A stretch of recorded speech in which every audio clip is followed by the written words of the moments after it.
さあ行きますかね。クイーンさんおはようございます。今日のマッチアップでございます。こちらでございます。ソニックスミラージュ SSG ビーストコーストダークゼロソニックス M80 ルミノシティゲーミング SSG オキシゲン M80 ワイルドカード。まあ SSG 昨日にちょっと2連敗しちゃったんで出てきたとはいえちょっと踏ん張りどころやね。あとはソニックスじゃない。ソニックスミラージュとダークゼロに負けると結構きついと思う。ということで一発目からいきますか。ソニックスとミラージュか。あ、早送りするとちょっときついかもしれない。まだライブしてるから。ミラージュ踏ん張りどころだね。ここ勝てれば結構トップ6の可能性出てくる。今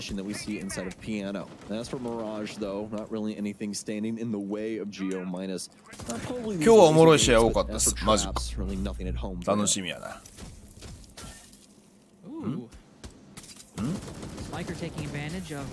今内側から壊したのか。変な開き方したなと思った。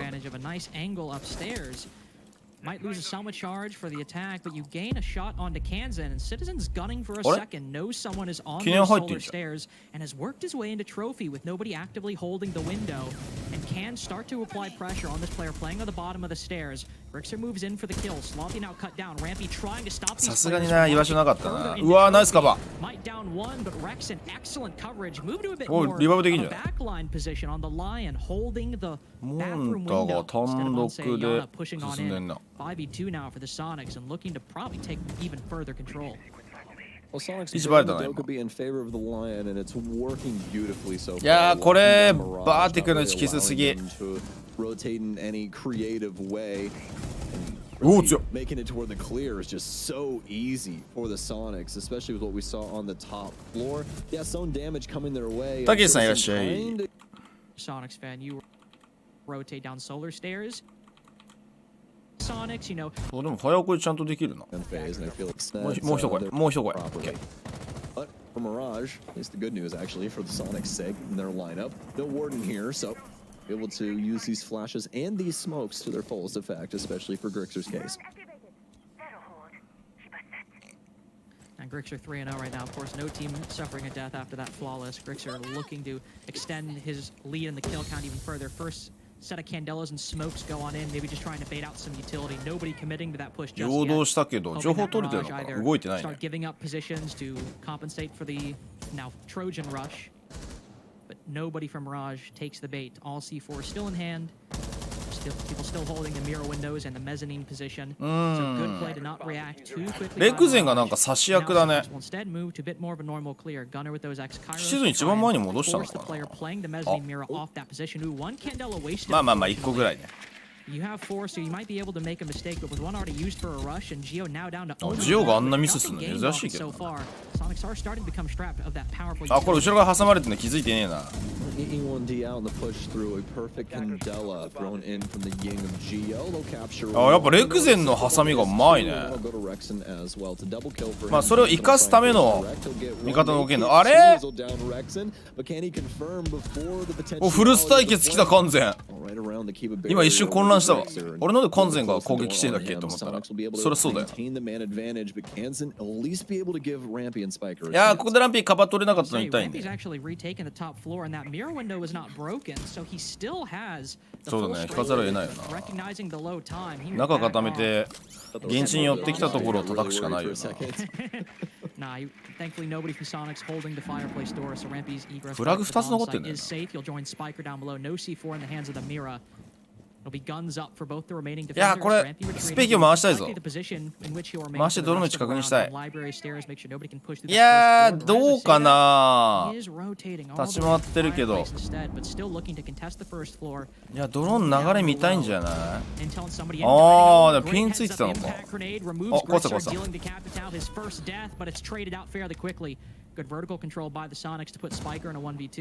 いや、あるよ、時間的には。ミラだし。ガ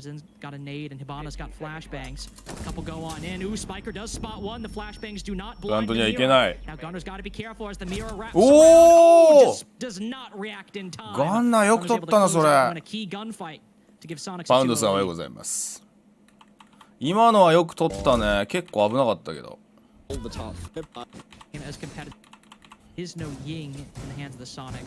No smoke grenades either, just flashbangs on one particular operator being Rexen. Still that Monty clear that the Soniqs went and did flawlessly before, but it wasn't really the Monty that did the talking. It was Citizen taking なんかさ、やり方変えたように見えるけどね、ソニック increased ス。 focus on the library side of things right now by Soniqs. I don't think 一周目の不調を経て。 nearly as quickly as he did last time. 大福さんおはようございます。中に脱蔵さんもおはようございます。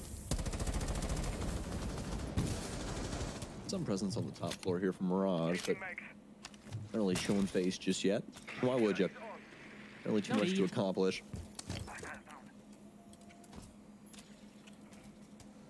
Vertical's got kind of an interesting thing going on here inside of the closet. He's got a deployable shield in there as well.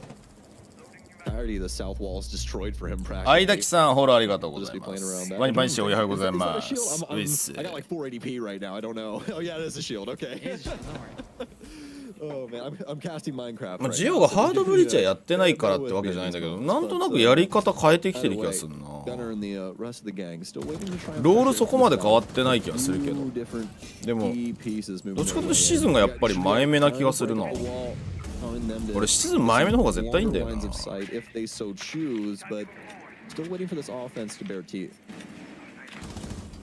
They are making slow progress, and when you're attacking kitchen and dining, if you want to go from library side, you don't need to take full control of the top floor. You just need to push the defense back and stop them from retaking.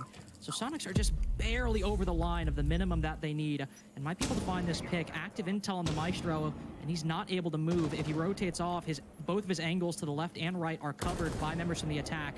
But if he just sits here and doesn't take the bait, Soniqs will be wasting their own time as we're getting down to 45 seconds. It's Mirage to open things up. The bathroom window player now 完全がフルスに対して一矢報いようと頑張ってる。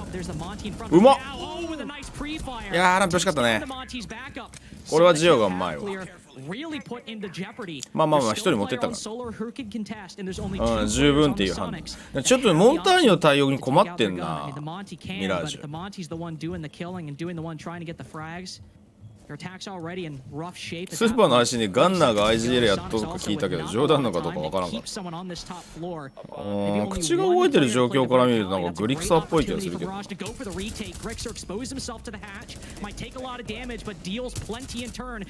あ、一バレてたな。まずいですよ。時間はない。耐えれば。おOnly one player covering, and not players on 1 HP, so he needs to land this shot, and indeed he does. Now it's a Monty 1v1 in a post. Geo just turns the 180 at the right time. Slothy needs to hit one difficult shot to put this Monty on the floor and then land the defuse afterwards. It's possible. いやー、これジオのモンタうまいな。Keep trying to shoot that ankle. あー、耐えれんかった。 Triple from Slothy, the new recruit on Mirage. We'll finally get the defuse after a lengthy one-on-one. Well, we said it was そうね、俺もシーズン生かす方向に変えた方がいいと思うけどな。ガンの頭悪そうだから、イメージ。実はマサチューセッツ出てるかもしれないぞ、あいつ。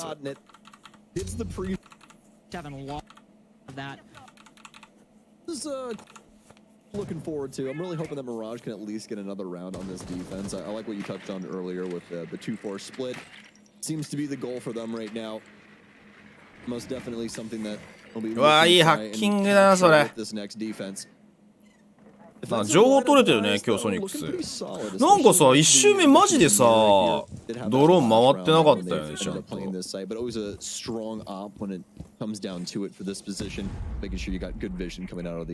今日はだいぶいいよソニックス。だからチームとしての意思統一を感じる。スロー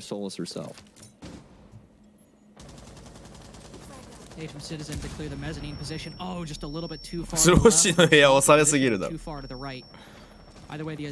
NA も EU と同じでお部屋品評会だから。ちなみにあれ今シーズンの前半だステージ1だっけ優勝はパシャね。パシャのあれパシャだよなあれおばあちゃんの部屋パシャだよなオールウェイズじゃないよなパシャだよな。お部屋選手権優勝はパシャのあれなんで入ってるのこれおばあちゃんの部屋。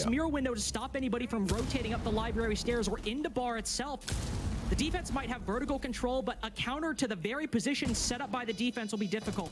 Gunner rotates instead as Geo holds down the bomb side alone. Gets a second kill for his troubles on the round. Gunner creeps down. いやでも緩急効いてるね。Is doing all of the work necessary in round 4. なんかやりたいことが戻ってきた感もあるな、ソニックス。なんで1周目何かやろうとして失敗してたな、これ多分。だいぶ強えぞ。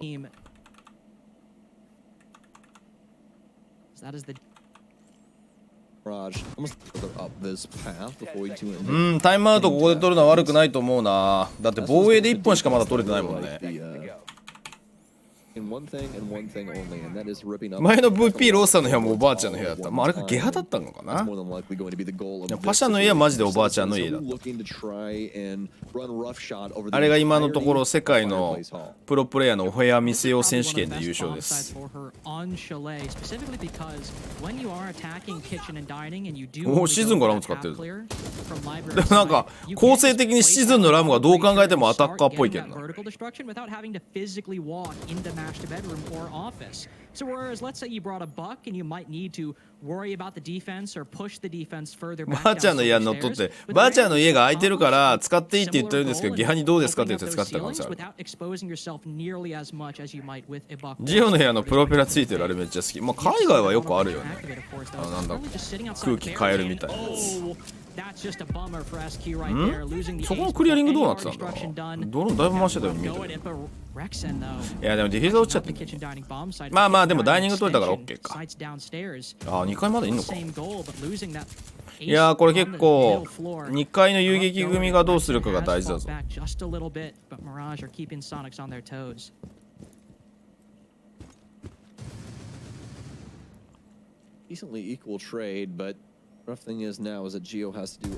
れ？あんま情報は取れてないね。He's able to get a big pickup, some good patience on library. Finds a crossing Slothy. Going to take him down. Also the man advantage yet again. エレベーターのアッペの部屋マジで見てほしいな。刑務所みたいな感じがどんな感じだったっけ。見た記憶あんだよ。いやこれ情報確実に取ってるね。ソリス入ってんだけどさ全然ドローン追えないね。まあ、壊せてはいるけど6個なんで。でもなんか肝心のドローンを封殺できてない感じするな。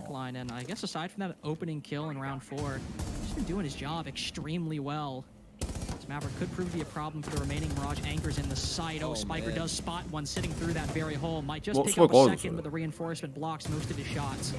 We'll just hold these holes for the time being with a deployable shield. Looking over towards that angle. いやこれランピーの活躍にかかってるね。But he might be 7-4 if Spiker's able to land any one of those 81 shots through a perfectly placed head hole in the middle of that reinforcement. Rampy will take the gunfight or at least take the angle on. 普通に入ってきた。Will lose a lot of HP. This allows Soniqs now push into the bomb site. 弾幕で耐えてるけどランピー落ちちゃった。おやられなきゃ勝ち。ピックそこまで深くしなくていいんじゃない。いやこれはスパイカーファインプレー。いやでもマエストロの良さ出たね。球数多いから。へえスクリームでは SSG が最強なんだ。そうなると難しいね。修正点が難しくなるんだよねスクラムで好調だったら。青田さんこんにちは。朝顔さんフォローありがとうございます。Given the Monty, given the Yana, a lot of the similar strategies Soniqs have so far exhibited in attacking this bomb site now 3 times this happened. まあスクリームで強いチームは絶対本番も弱いわけがないからさ。だったら今日軌道修正しやすいんじゃない SSG。まあすでに試合終わってるから。俺つけた時若干さリアルタイムのやつ一瞬流れるじゃん。このタイムバー戻すにしてもそれでちょっと SSG とオキシゲンのスコア見ちゃった。まあそれはね結果言わないでねって書いてあると僕自身も言いませんけれども。なるほどなぁと思って見ちゃった。それは不可抗力じゃしょうがないじゃん。だってつけた時に絶対ライブしてんだからさ一番ライブの情報取れちゃうよ。わうまっ。今のよく取れたね足元にあったのに。That's the beauty of these Bravo drones. You can see how he's just constantly flirting with it. Really. しかもこのお立ち台に乗ってる人、今シーズン2人目。 Right, as Spiker has so many things to occupy. He's got to worry about the swing coming in from fire potentially, all whilst worrying about this drone that's trying to steal his utility. Just a lot of things to try and consider in the moment. Gunnar losing a decent amount of HP on that office balcony doorway. He'll go back on his drone, not too worried about. いやでもめちゃくちゃ丁寧にドローン回してるな。なんかさ、ウィーク1本当にドローン回さなかったよね、ソニックス。なんでなんだろうね。いいよ。俺シーズンはさ、池関東派だと思ってるからさ。これでいいと思う。あー、記念マドロックか、グリッツさ。なんか、ミラージュの戦い方が明らかに噛み合ってねえな。めちゃくちゃさ、リテイク重視にしてんだけどさ、現地が耐えられないんだよね。だってこっ完全一人でモンターニに見られてるからさ、モンターニに対して相性が悪いんじゃないのこの戦い方。いやブラックナイト取られてるぞそれ。いやおおよかったなそれ。いやまあ情報が取れてないっていうのはだいぶ一周目で反省したと思うけど、ただモンターニがマジで対応できてないミラージュ。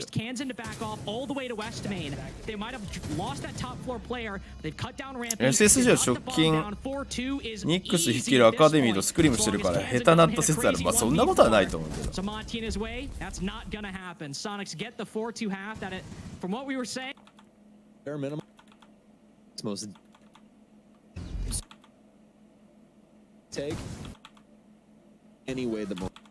あでもさ RGL でもさ直近のスクリームの話ちらっとクレパピ経由で聞いたりするんだけどさ、クレパピが選手からヒアリングしてくれるから、どこが強かったのって開幕前に聞いた時はバレルって言ってたよ。でそのバレルは敗退してっからな。リン選手がマジで強かったらしい、スクリーム環境では。ミラ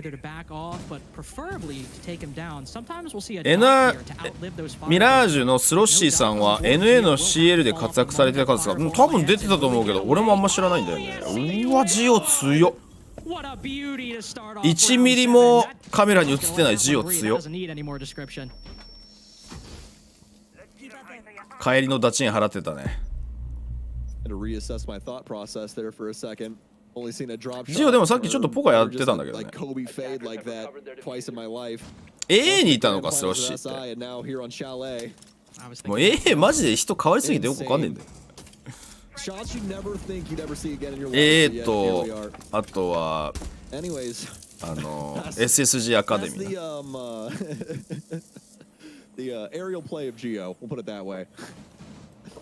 Mirage trying to find their way back through this map. They have some control over the basement, no real rotation capable from the Soniqs right now, but not really needing it either. As Mirage are still trying to gather control of that top floor. The verticality definitely. なんかランピー大人になったよねやっぱりミラージュ来て。ティア2からの引き抜きっていうか、まあ、トップリーグに上がれないので入れ替え戦っていうのが今のところ不透明になってるので NA は。なんでこのタイミングで、まあ、ワイルドカードと、まあ、ミラージュもそうだしあとルミノシティゲームもそうなんだけど、まあそのまあミラージュはちょっとずっと去年から前シーズンからいるけど、ワイルドカードとルミノシティゲームが顕著で新規参入の機会を経て一気に新人を引き上げたって感じだね。ノ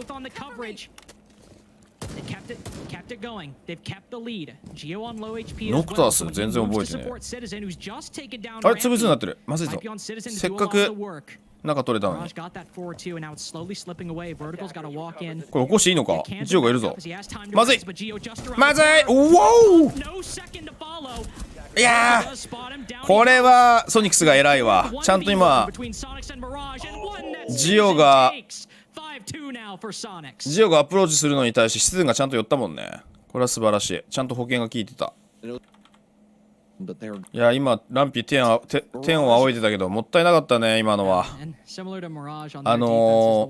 プランターに行ったところのインジャーはしょうがないと思うんだけど、別のところで勝負してたメンバーが負けたのがきつかった。いやこのジオのショットスーパーすぎるぞ。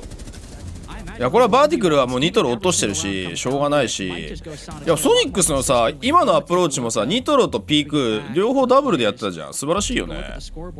individual 全然先週と違うチームに見えるけどな。 as we get into round 8. あ、そうだね。あとリアリティ TV だ。だからさ、チームに関係なくトップリーグの2軍みたいになってるのが AAA、アリアルアライズ、リアリティ TV、SSG アカデミーって感じだな。そうですね。日本も来年はどうなってる。うわ、そのマット IQ 高すぎ。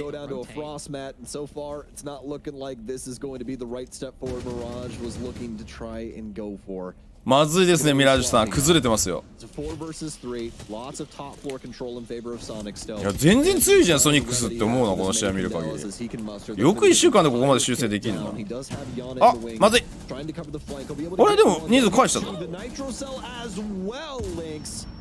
Grixer and Geo now the only ones alive. Grixer trying to make a stand on this top floor. Does have a castle barricade. いやー、見られたからまずい。引きたいけどもう引けない。Offense try and deal with. Oh, it's both of them trying to punch it one time, but Kansan, he thought about it. 今の殴らなきゃだなって感じだな。With that melee animation still going. Now it's up to Geo. ナイスミラージュ。 That's all she wrote. A round that did not look like it was going to go Mirage's way at all is quickly 今の綺麗な攻めだったな。 by an explosive execution. Fall in air in piano. Saw some good. The path. でもね、リアリティ TV はさ、やっぱりそのみんなバラバラ、ある程度バラバラになったじゃん。まあミスター B のところに一番いるけどさ、でもそのメンツだったから勝てたんじゃないかっていうガベにとか入れてね。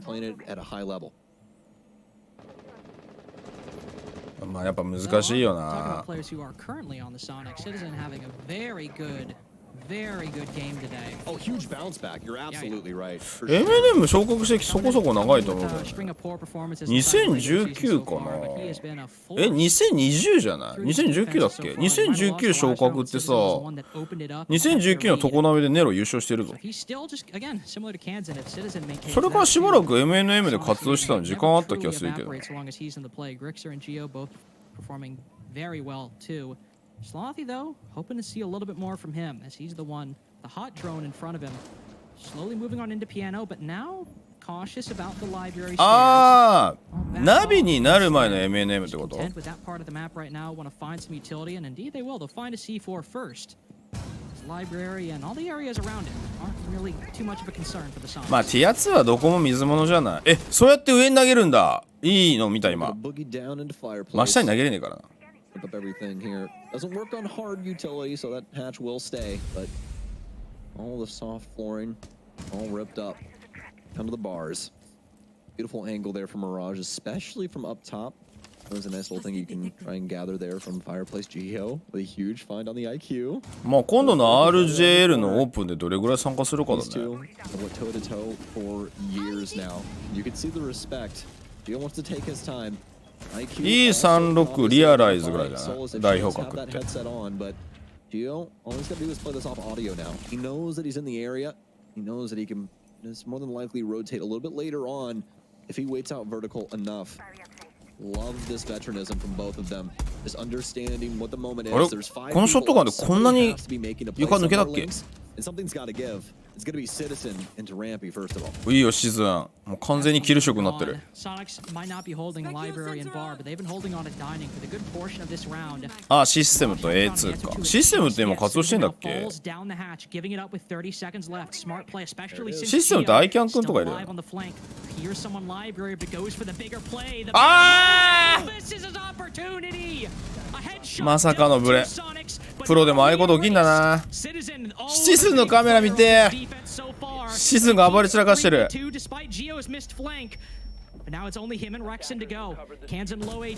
わ、いいフリック。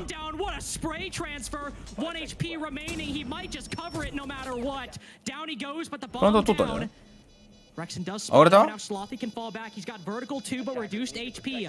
Rexon's got the better chance at hitting these shots, but Slothy has the advantage of time. He'll creep down the stairs as Rexon decides to stay. ああ、さすがに。いいよ、ランピー。相変わらず熱いよ。リーネアさん、こんにちは。いらっしゃい。俺、リーネアさん仕事じゃないの？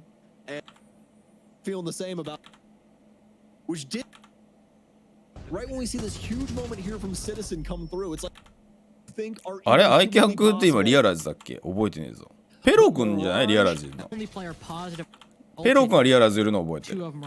この間なんかツイートしてたの見た。今日も仕事だけど早い昼なんだ。あ、お昼っすか。いいっすね。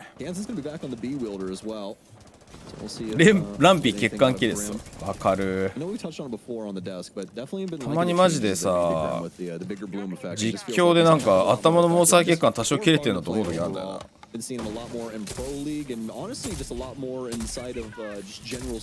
カワイブゼ使った。うわー飛び出してる。あんな思い切ったね。あれでもジオがフラグでやられた。ワンマイがフラグでやられた。今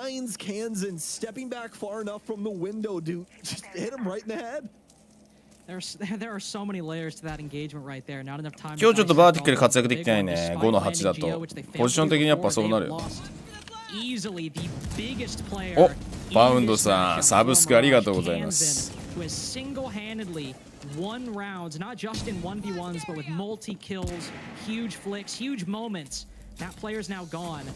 If it gets down to a 1v1, maybe we see Slothy shine, but we're a minute 36 seconds away from the end of the round, and there's still a lot of work for Mirage to do.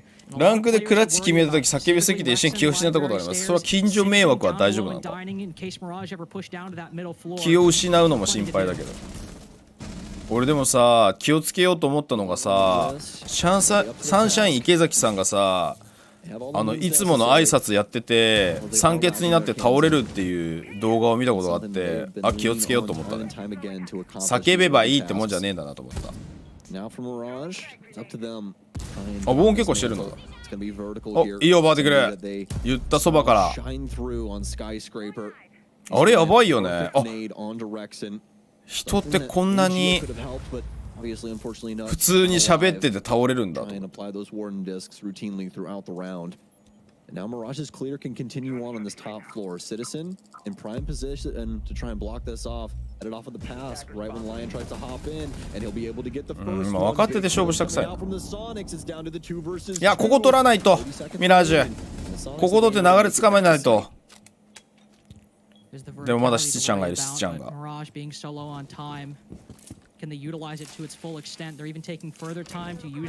ームシチの上田に至近距離で池崎が叫んでたやつも面白い。へえそんなのあるんだ。Told anybody dropping this hatch, moving down library stairs, but Slothy's pushing in from fireplace.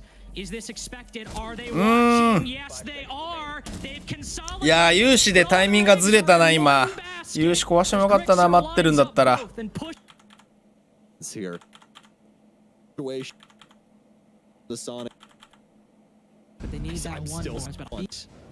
たらればだけどね。有志壊してたらもしかするとバーティクルのカバーが入ってたかもしれなくて本当にかなり確率の低いワンチャンスだったけどあったかもしんないな。今だってあそこでスニークで入ったとしても有志踏んでるから音バレちゃってるからね。だったらもう有志しっかり殴ってダブルピークして初動室潰すっていうのが良かった気がするけどまあたらればだな。As we said, Soniqs really needing 3 points here today. So these rounds, not only pivotal due to the victory, but pivotal due to their position in the leaderboard right now. And just how big of a deal this is. You can see how big of a deal it is to the lineup. I mean, just look at what Grixer and Citizen are pulling off right now. These are two players that 今日グリちゃんとシズの調子いいね。うわブラックアイきついこれは。いやーきちー。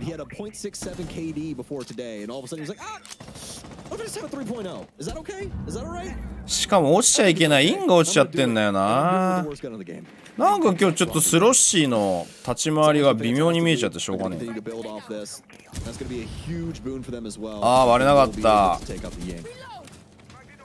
フラグで正面から投げて割るのマジでむずいんだよな。いやーそれ窓割れてないのに入るのは結構きついと思うぞ。スレッジこっちに回すべきじゃないか。平面バーティクルが行った方がいいぞそれ。いやこれさ局所取りになってるんだけどさ、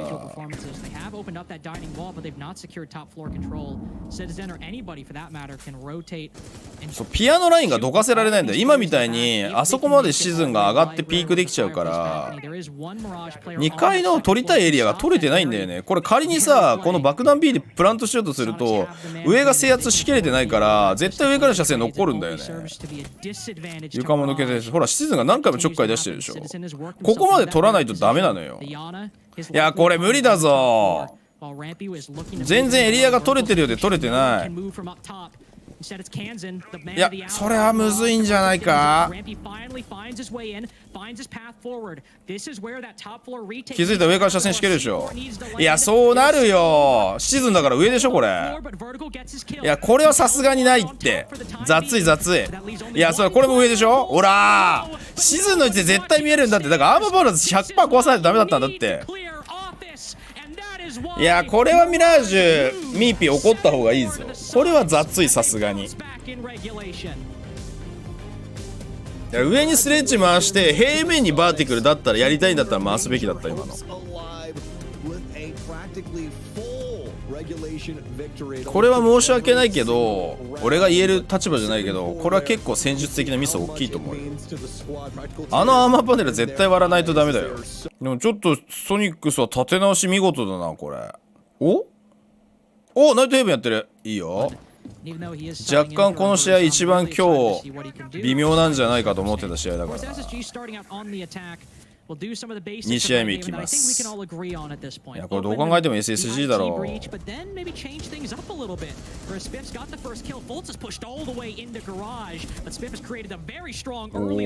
り合いになってる殴り合いになってる。おい挟み込み。あでも気がつけば SSG 一人になってるのか。俺人数取ってたように見えたけどな。It's all been beastcoast in this round. Spiff and Mr. B, both 2-1 right now. Janano is position likely known by the defense as well. We'll just have to push into the bomb side with no diffuser control. なんかフォレストのカメラの位置変わってる。On that pillar always spots him. Can't land the shots. Defense can just bide their time at the moment, wait behind these angles, but Janano also has a mirror window and might just be able to recover the diffuser. Open up that soft wall with an ash charge. 車線管理むずいね。Might just be able to plan on this mirror window. Scarily close. Attackers recovered the bomb window. プラントはむずいけど、プラントできたらワンチャン駆け引きができるな。いやこれプラントとかで駆け引きして動かすしかなさそうだな。絶対相手ドンピだろ。いや惜しい。今の2トルで2人の位置分かったからチャンスあったんだけど。あれリザーブいなかったっけ。あ本当だトリスタンやってる。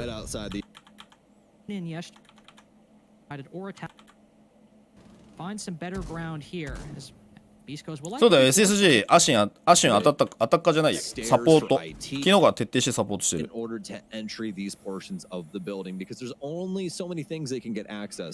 T2 的にはトイスタンの方がここだけの話してる。なるほどね。リ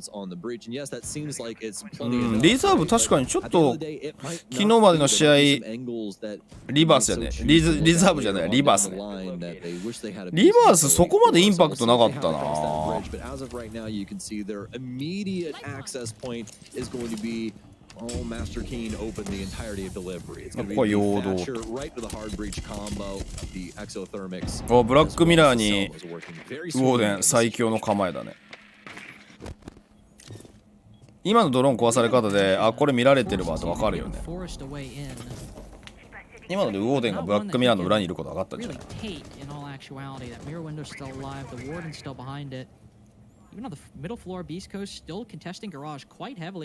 ここでね SSG 負けると俺一気にトップ6厳しくなると思う。まだ3試合目だけど SSG だけだいぶきつくなると思うよ。だって他のチームビーストコースから全部ポイント取ってるようなもんだからな。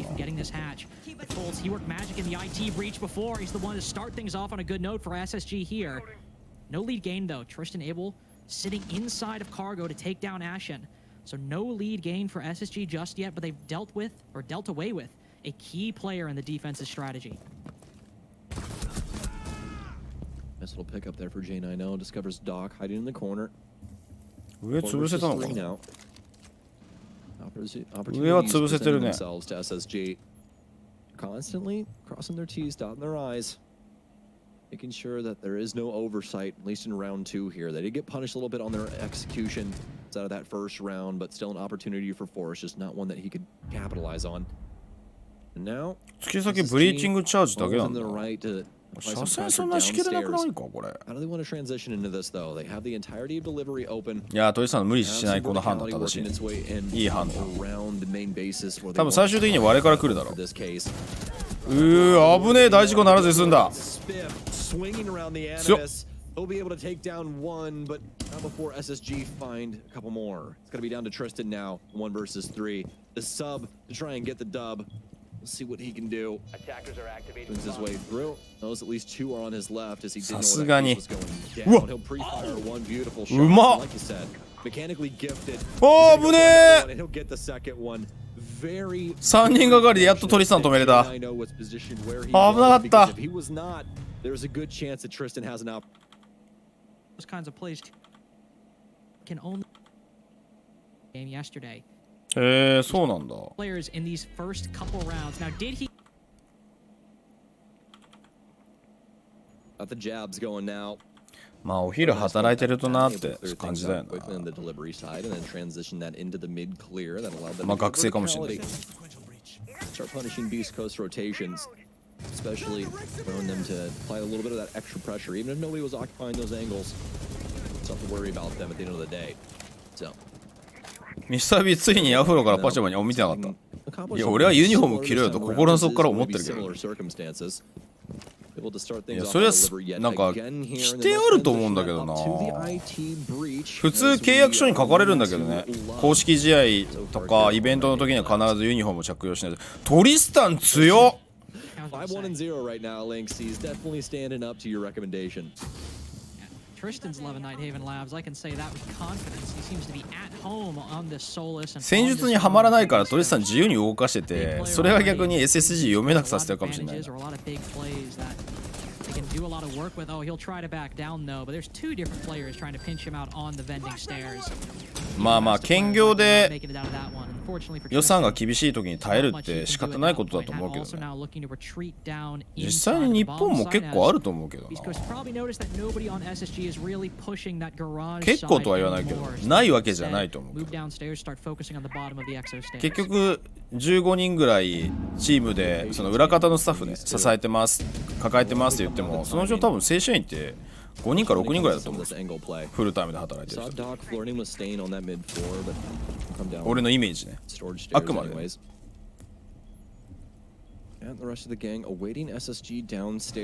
兼業を認めて収入を増やすみたいな。でも今その働き方そんなになんか珍しいわけじゃないからな。いいダブルピークだったね。いやでも本命が階段折り側っていうちゃんと SSG 人数集めてるから、ちょっとねクロスの車線組みづらくなったけど、そうだよね、やっぱ人数集まってるから前に出る推進力が高まるよな。いやいいロック入ってる、これいいロック入ってる。アシュン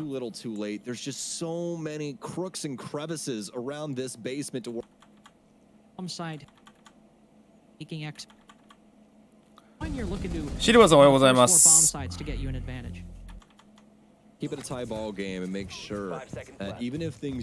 リスさんはね、サブ登録の選手。リバースがなんかご家庭の不幸で、リバース韓国籍なんだけどさ、韓国に一回帰国してんだって。一時帰国してるらしい。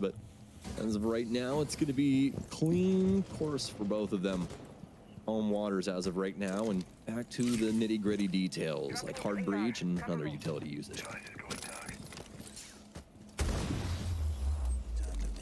Early hard breaching has definitely been good for SSG so far. なんかさ、なんかアタッカー構成がないのが面白いよね SSG。アタッカー構成というか、ポッタンコールドさっきディフューザー持ってテルミってやってたのにさ、このポイントだと嫌な持ってくるっていう。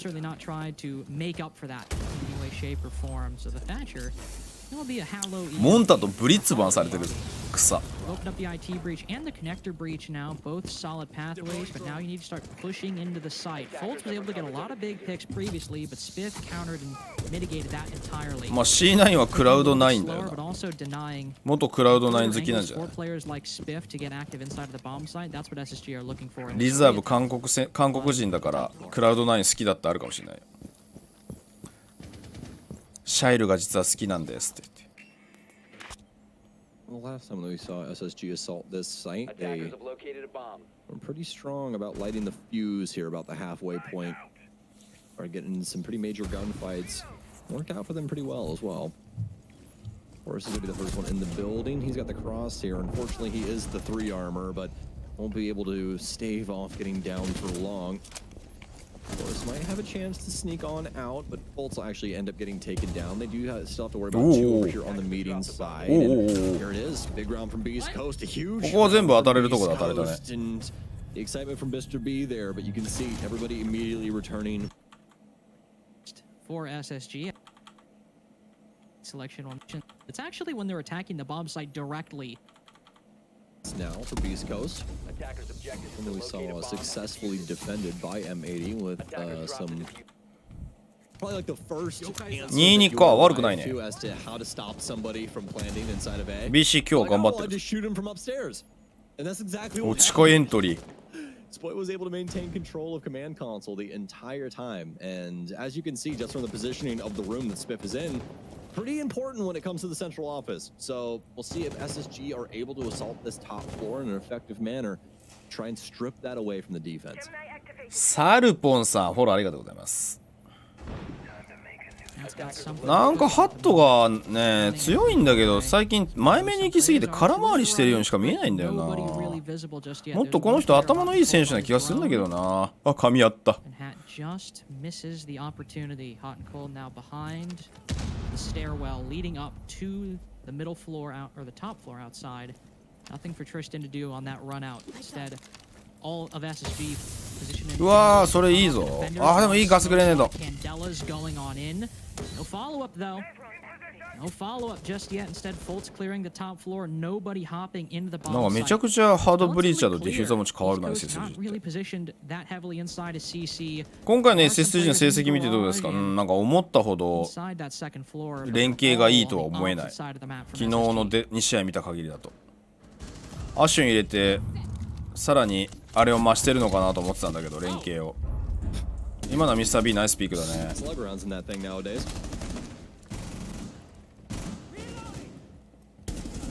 え Fultz now progressing on 弾切れた。 forward. Doc is cut down too. Beast Coast うわ distance of a lead at the ーマジ this か Jana no in a 1v3, 1 HP. No, that's it. Beast う Coast ん now なんか up 微妙だよ 3-2. They've won another bomb site. Now, unfortunately, they either got to try 結 and 局 kitchen さ or go down to だから base 動かしたか and ったんだよ 1-1. 多分 So 下 3-3 is looking あれだ likely. けインのカンデラ Beast Coast 投げてるってことは one of the best positions I- なんかミスター B がトキシックになってる大丈夫か Cast. Yeah. Pretty awesome. 動かしたかったんだけどそのビーストコーストにバレてたのよ Space Station Gaming. これ多分窓からカンデラ投げてくるけど入ってこねえぞあとまあスモークは見てたから別にスモーク一人で見てるよミスター B だけで見れるよって判断だと思うんだけどそれに固執しすぎて上の枚数足りなくて削られてるからもうこの辺りは微妙だなと思うところなんか今のチームって特にブラジルのチームはそうなんだけどこれダメだと思った時の配置の転換の判断の速さっていうのがマジでエグいんだよねそれが SSG はなんか遅い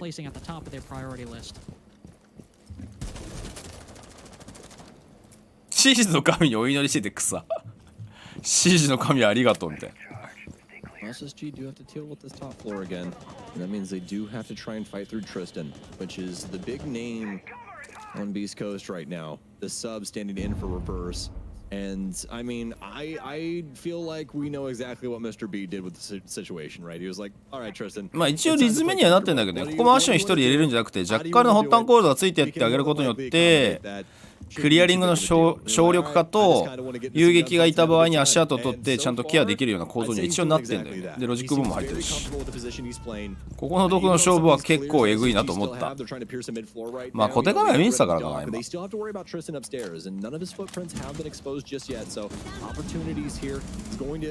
ッタンジャッカル好き確かにうわGod! Off the top rope, Tristan! Like it's WWE, man. トリスタンどっから来たんだこれ。あれこっち側クリアリングしてきてたよね。あ違うわ、1階から入ってるからか。2階のクリアリングできてねえってことじゃん。おいトリスタンがチーム救ってるぞ。急遽出場の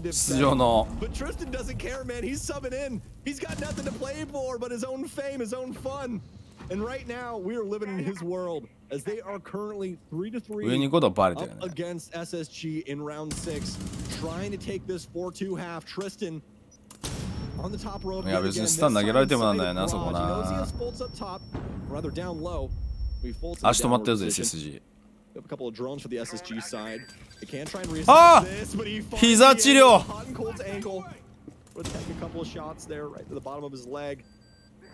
He's doing such a good job of wasting time right now. Fultz, though, he's looking to take the defense to task. Mr. Beast picked up one, but Fultz is on ホッ there. タン安定して強い。いやー昨日の試合2試合ともかなり微妙だったね。いつものホッタンじゃなかった。なんかロールが変わった影響なのかなと思うけど、ホッタンの魅力ってさ、フォレストバリにさ、なんかフラッと入ってきて、おなんで気がついたらここにホッタンいるんだみたいな。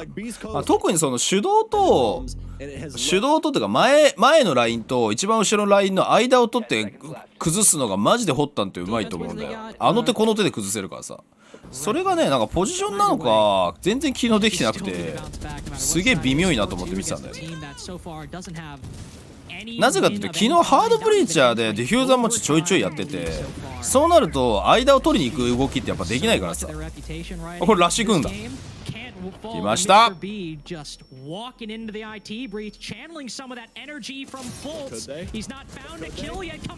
きました。ニヤニヤしてるぞミスター B が。やったぞって顔してた今。あれまずいですよ。ハットクソダセーな。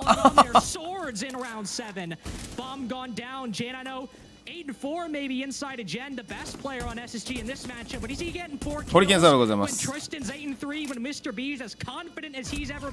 いやトリスタン強いね。トリスタンでよかったじゃん。なんでリバースだったんだろうね。いやこれ完全にトリスタンのおかげだぞ。トリスタンのところで崩せてるもんだって。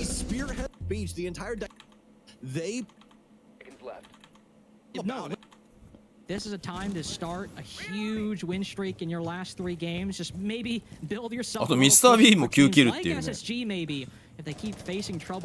トリスタンが入るとミスター B も元気になるでしょ。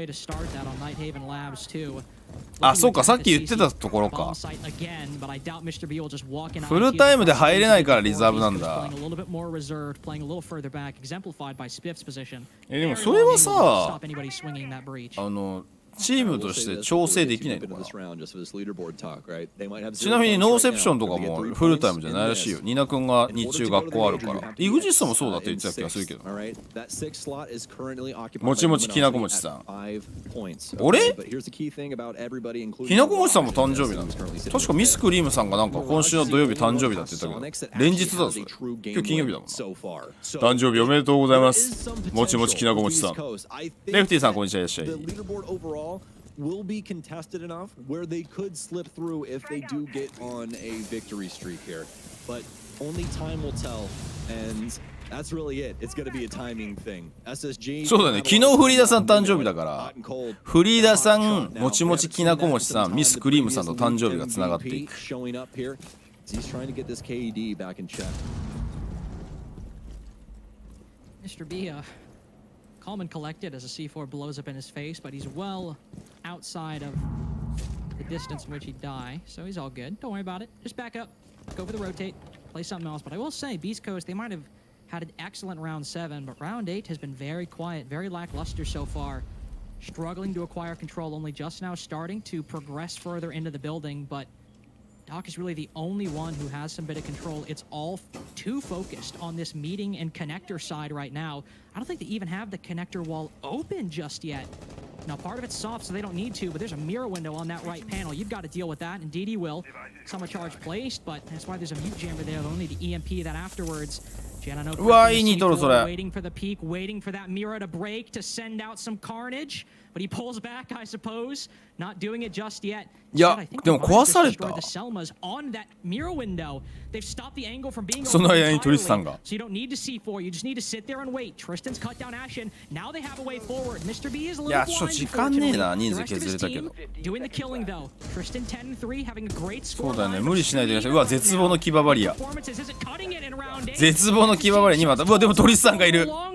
Trades back and forth. あれ、私どこ行った？ Number 13 gotta find it with 1 second left. Fultz is 危ねえ。 far away. Match point. We'll just have to wait. Did he get just one on? Wait, if any Kills are real. いやーでももうちょっと SSG は1ポイントも落としたくない状況だからな。Still impressive to see. He's also found himself on that ram moving in the round こっから全部ラウンド取らないとダメだぞこれ。オーバータイムになったらしんどいぞ。ポイントレス的に。Behind that deployable shield, that's likely going to be a lot of beastcoast focuses. Because if you open that wall up, so much of the site is visible. オレスの強みが分かります。俺結構オレス好きだけどね。なんかすごい CG 理解してて、その CG のメタをどうも上書きしたいんだろうなっていう意図はすごい感じるから、俺は選手として意欲的な選手だなと思うからいいと思うんだけど、それをやっぱり支えてくれてたのがアイコニックなんだよね、やり方的に。どうしてもそのアグレッシブシージをやりたいっぽいからさ、突っ込んでキル取れる選手がいないと結構きつくて、それがアシュン入れてやるのかなと思ったんだけど、アシュンサポートだからさ、意外に手堅い CG やろうとしてんだよね SSG って。まあホッタンとフルツがいるっていうのもあるけど、手堅い CG 代表みたいなとこあるからさ。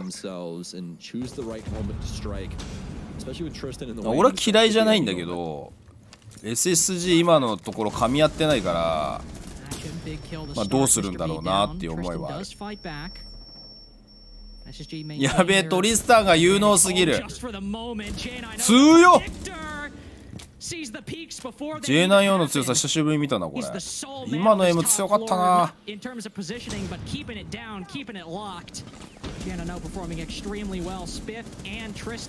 スター B ランピーガンナーアイコニックカナディアンで激トキシックチーム作りたいよ。トキシックっていうかもう叫び、とにかく叫ぶやつだ。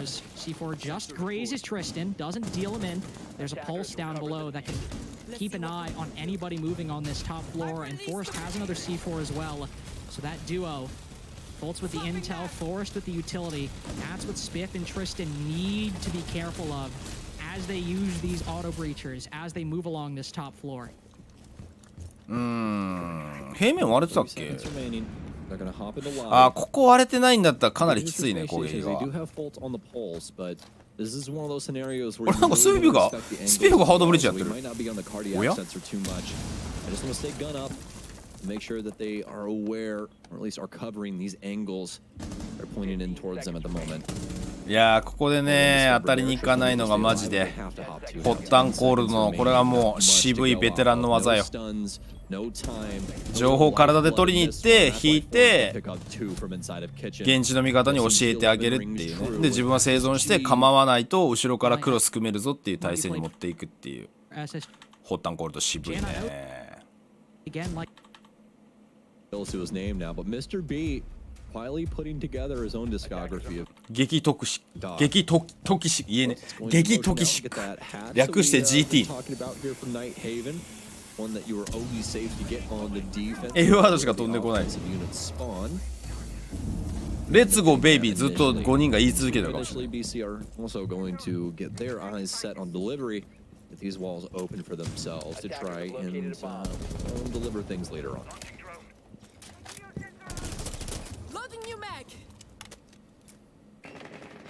On that Solus and Tristan on the Yana. Two players that I've been impressed with so far. 1キル取るためにうっさい。VC 混雑するじゃん。いやマジでハット全然活躍してねえんだよな。のくせに途中で下打ちして生きるからな。マジでクソ出せんだよな。俺の知ってるステージ1のハットはもっとクールでかっこよかったのにな。マジで残念だわ。They've acquired garage control, but SSG could effectively play retake with the positions they still hold. Some players in control, some players in cargo. SSG, or Beast Coast, excuse me, have the hatch, but SSG, they're still denying it. うお、ニトロ下から飛んできた。いやー今の素晴らしいね。水平のこのフルーツが顔見せといてさ、い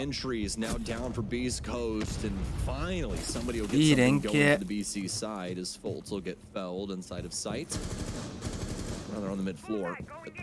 次の試合からまた強盗マスクつける。あるね。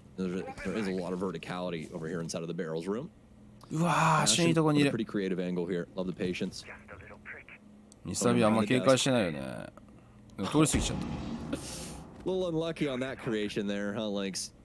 あれ二人とも通り過ぎちゃった。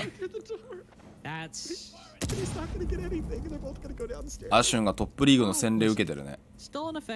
あんま昨日から活躍できてね。Maybe a 2v3 if we're excluding Ashen.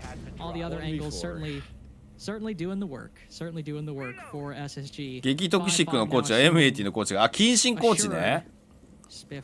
バッテがね。バ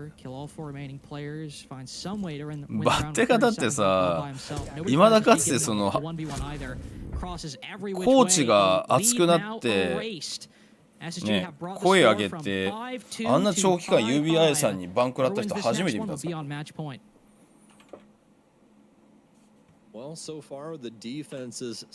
ん、ボタン間違えた。これで 5-5？ な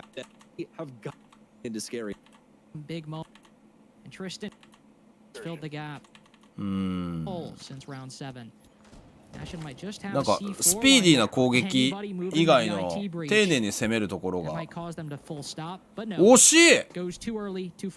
今一つやな。あれ俺も今度使おう。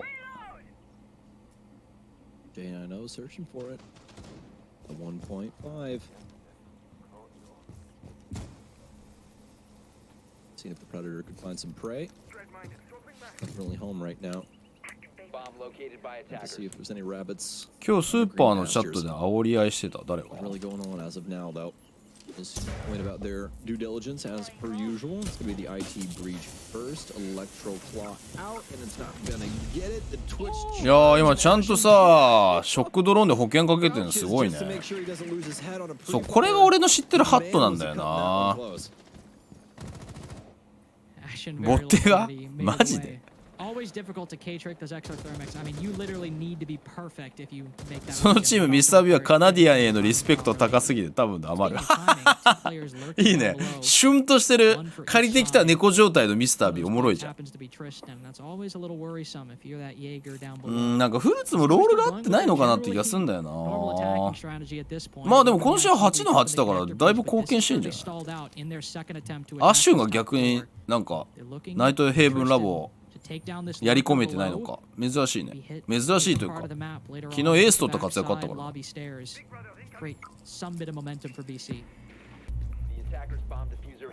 昨日ね華々しくエース取ってデビュー飾ったんだけどさ、残念ながらチームは勝てなかったっていう悲しい事実。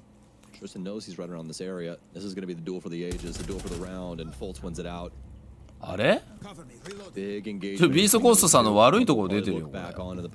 一人一人いっちゃってるじゃん。全然情報取れてないじゃん。い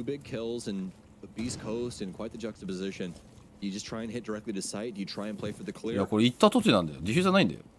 ミスター B 落としちゃったから。い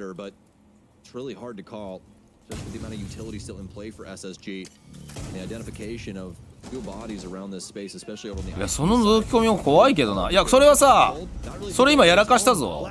今 J9O が絶対見てあげないといけないのに今ホッタンコールドガチ切れだろ。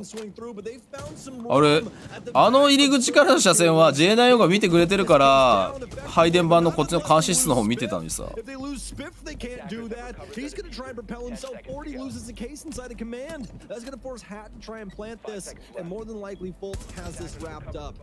かかと見えてた Station Gaming and mostly Fultz will win out this round on Nighthaven. 4 rounds in a row now for SSG. いやなんか今日のマップ見るとなんかいろんな人がディフューザーと割り食やってるからなんかロールがよくわかんないんだよね。まあ全員フリーロールみたいな感じだと思うんだけど、それって結構なんかいろんなチームがトライしたけど、ある程度決めないとむずいんじゃねっていう破綻になったんだよな。あれ逆転されてるとビスタコースト。ミスター B がもうシュンとしちゃってんじゃん。トリスタン効果消えてきたぞ。言うて14キル取ってるけどなこの人。トリスタンマジ強いね。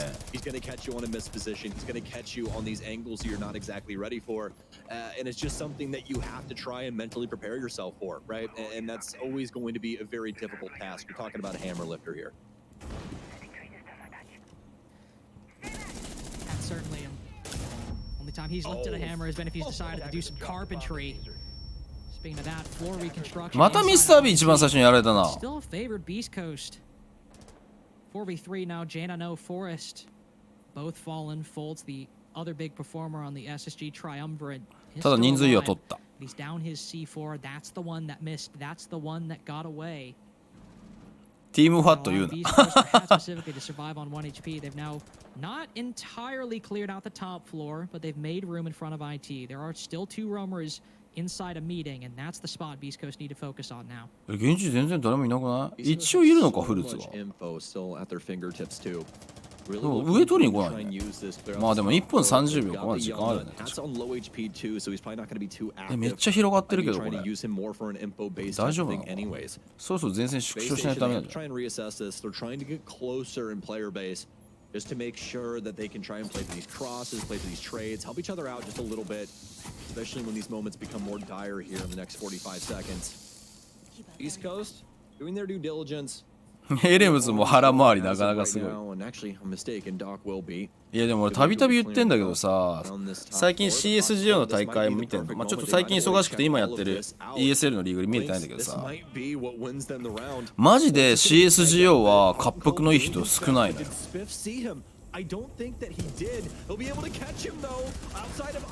あらオーバータイム見えてきたこれ。あれアシュンが救うこれ。あー惜しい、救えなかった。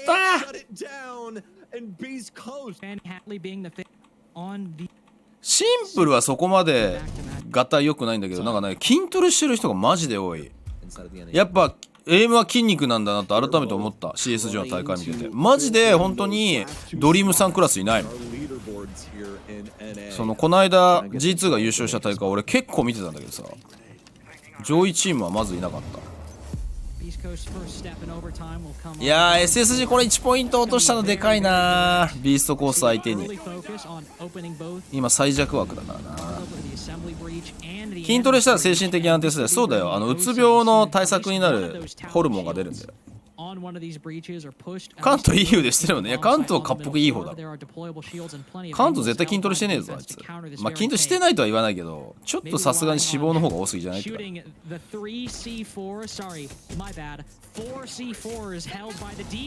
いやもうミスター B マジで甘いって。なんでそこでそのこと想定してないの？ニトロあと3つ残ってるんだけどさ。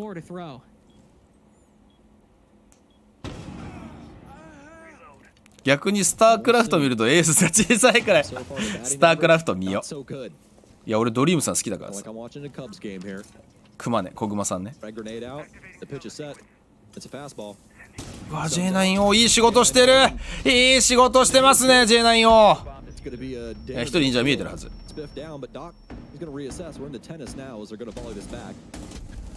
うわ妖怪で情報取れてるやん。もう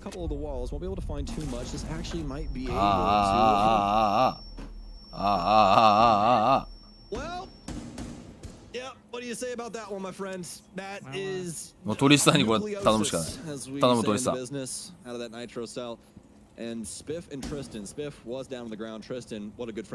メジャーローリーの時のシークレット、あの時のシークレット誰だっけ？レオンとかいた時でしょ。みんな滑腹良かったとかあれだよ、東京ゲームショウに来た時のシークレットだろ。それで言うとミーピーとかいて、エレムズもいて、みんなかっこよかったぞ。ヘルビーぐらいだよ、シュッとしてたの。コーチで選手で出てくれた。いやこれでも SSG いやなんか攻撃がマジ雑いビーストコースト。特に最初手のミスター B がやられたのってさ、いやそこにはタロン8シールド置きたいんだったらもっと情報取らないとダメだよとか、オペレーター何がいるか確認しないとダメじゃない？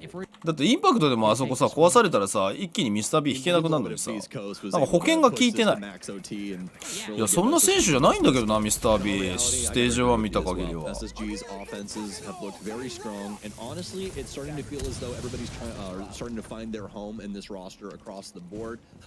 どこで勝負したんだ。Cold still working on that just a tad bit, but obviously their roles a little bit more difficult. And for Forrest, well, his role dead in the water for this one, but fortunately enough, they have more hard scenario. This exact この入り口で勝負したのかな。ユリアさんおはようございます。暑いぞね。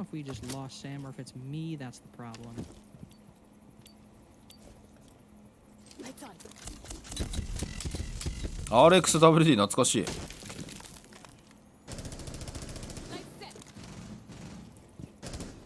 シャイコ先生も意外にふっくらしてるからな、確かに。J94 デスも多いけど、でも J94 結構アタッカーやっぱ向いてんだよな、見てて思うけど。なんか踏み込み深い。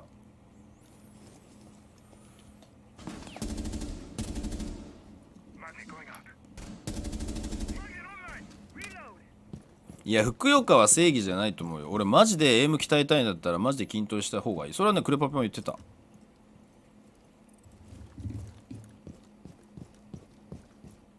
さあ SSG 決めきれられるか。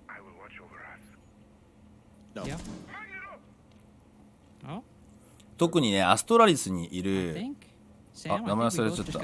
あブレイブ F っていうブレイム F っていうのがいるんだけどさ、もうゴリゴリのマッスルだから見てほしい。15-9 might be the end of his performance in this game. 4v3, make that 4v2. Ashen taking a lot of damage, but doing the Lord's work. Fultz 2. Now we're back to an even split. 2v2 as Fultz tries to recover him and hot and cold. No Candelas to work off of. That'll be a big problem. いやーつらい。万物。He's the only one left. Not enough time to use those smokes. All got to be gunfights. He's got 81 bullets. Can he make it work? 時間はあるけどだね。15 now on the cards. beastcoast able to 77まで来ました。あれ SSG タイムアウト残ってたの？ここで使うのか。Check response time. I got 1600 Eastern Daylight Time. I know what's up. M80 のディアスの筋肉めっちゃ綺麗でおすすめです。どういう風に見てんの？日本だとアニツンくんねマジちゃんとすげえ筋トレしてて、ドリームハックに会った時胸板クソ熱くなっててびっくりしちゃった。今度合同トレしようぜってクレパピと3人言ってたの。俺最近全然筋トレ行けてないからブクブク太ってきたよ。というかまあ筋トレ行ってないから太ってるわけじゃなくて、その分外で仕事して飯を外食したりとかさ、ストレスで甘いもん食っちゃったりするから一瞬にしてきてる。And I mean, if anything, if it does end here for Beast Coast and it does end here for Tristan, I think Tristan's proven his worth enough. You know what I mean? Like he's definitely done what he came here to prove today, and it's the fact that he's pretty damn good at Rainbow Six Siege when it comes down to it. So hopefully we'll be able to see this routinely here for Beast Coast. I do know he has to fill in for a couple of days for reverse, so see if he can keep this up and potentially land himself a contract in the offseason. Could be an interesting fold down the line for North America, and one that will all be waiting on with bated breath, especially after such a showing today. Fortunately enough, Lynx, I think I've delayed long enough. I think BC are now starting to look to see if they can try and head their way in the building. Trying to drop some of these angles in after those drone checks. They know they have the entirety of the garage available, especially after those panels have been locked up. And Mr. B is going to dedicate every single Soma that he has in his arsenal to those panels. あれなんか壊されてる。なんで No, don't worry. なんで壊したの They're just muted. ん Don't worry. I got nervous. どうやって壊したのそれ Pretty sure they're just muted. この人らもいないよね。あ、エレクトロクル後投げしたのか。 But with no EMPs. No, they got destroyed. I was really trying to be charitable. I was really trying to hope. 3枚割れてね。 All of those angles gone. Tristan Hat both low on health. But that doesn't stop Spiff or beastcoast somehow from getting the open. すごいとこいた。 Exchanges. ああ、カバーの応酬。勝ったのはビーストコースト。まずいぞ SSG。 またしてもアッシュに託された。 Got the first pick. Now you've got to get two more. Tristan low HP, but there's one very long angle held by the attack. これ左側が来るの分かってるな。 Still got the C4. He'll creep on プラン in トどこ for でしたの Jen. それ。 There's one to his left covering. Time running out. Both guns now まあ back それはしょうがない。 up. You gotta win this. うわいいニトロ。 Take the cross. おお前。 One down, but he gets it on the recovery. あ Surely not. あ SSG まずいですよこれは。 Might have been a nail biter. It might have been. いや今のアッシュはしょうがない。むしろよく 1v1 に持ち込んだなっていうぐらいのうまさだった。ニトロで釣ってピークさせて打ち勝つっていう。 First victory in the NAL. いや今のフォレストの顔が物語ってるだろう。これ SSG だいぶまずくなったぞ。いやでも SSG ダークゼロマジで強いイメージなんだけどな。この辺りか。 Starting on the ソニックス正念場だね。でも今日一勝してるからね。 Right here. Couple of different walls 俺はミラージュ勝つと思ってたけど。 are more than bandit trickable, and this happens to be one of them here inside of the delivery area. Got the single panel dealt with as well, and then JR signifying that to his team, so he's immediately going to go for the rotate, and I think instead of just wasting time, he's going to go try and get the IT breach instead, and why not? Just try and keep on task. Make sure that they can try and clear this out as much as possible. フルーツが IGL なんだ。 And JR. I think he's also got to get the garage panels here as 第 well. 3大佐さんフォローありがとうござい These ます。 open and then assist with DarkZero's clearance on that top floor inevitably. It's always necessary, especially to get control of that garage hatch that we saw Beast Coast defend so fervently in their previous game, to some success at times, failure in others. まあな、ナイトヘブンラブ遊撃基地からジャッカルは多めに入ってくんじゃないかな、どの試合も。パンちゃんがでも調子いいからな、ダークゼロ。 So that'll mean no hard garage hold by Soniqs, but still three different players who can all get into a position to watch that hatch. Rexon on the top floor, though, will have to shift his focus over towards oncoming attackers moving in through the generator position. Gavini spotted, or at least a drone leading Gavini spotted by Rexon. Will now back off to garage. Half the round is gone, of course, so you don't need to go hunting for gunfights right now. DZ are taking their time. Ooh, good discovery there from JR. 後ろの2試合面白いん Never だ。 moved from that これ early 3試合目だよ position. We ね were。talking about him potentially going up to get the IT breach, but he just stuck on the helicopter pad and watched over that fallback for the garage hatch there. Very well done from him. Big cross being not only opened up, but also held from DarkZero. Taking their time as much as humanly possible. You can see that practically their entire drone game now into the wind. Canadian with the only active drone still in play. Rice with no more info basis for himself. Gavini really the only opportunity here to get some extra insight as to what's going on downstairs and any insight onto the positioning of any of these defenders. まあでもスカーズにはなんかやられるべきしてやられたからまあなんか流れ的に見たらそうかもしんないけど俺的にはなんかやっぱチームとしてのメンバーの5人の相性が良くないのかもしれないね。時間ないけどどうすんだ。2人キルが取れたけどここでハードブリーチカナディアンなんだよな。我から行くと見せかけてあれグリちゃんが耐えてるよ。あ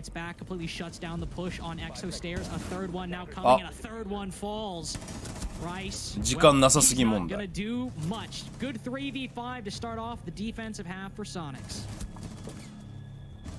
And honestly, I think that they weren't. Was because we've already seen those there too. It's just from people not really feeling. なんかメンタルの安定感がないよね SSG。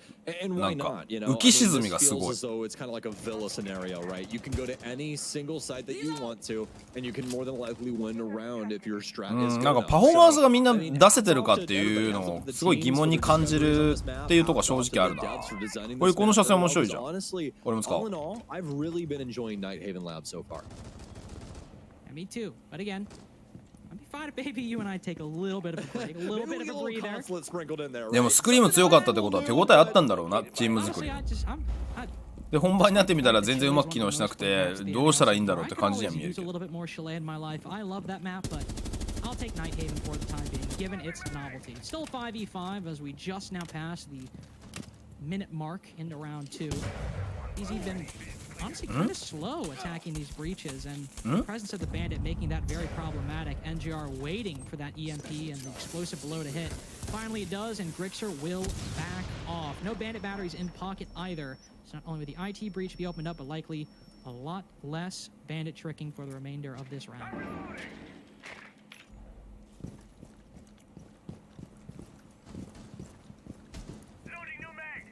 まあビーストコースはもうちょっと LCQ に向けてチーム作り直しじゃない。今日見たおかげで俺トリスタン入れた方がいいと思うけどな。仮に練習半分しかできないとしても。ナイ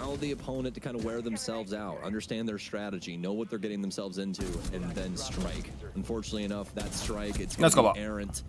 いやでも仕掛けないといけないタイミングだったからな。今のは無茶ななんかピークだとは思わないけど、ただ思った以上にエリアが取れてない。フ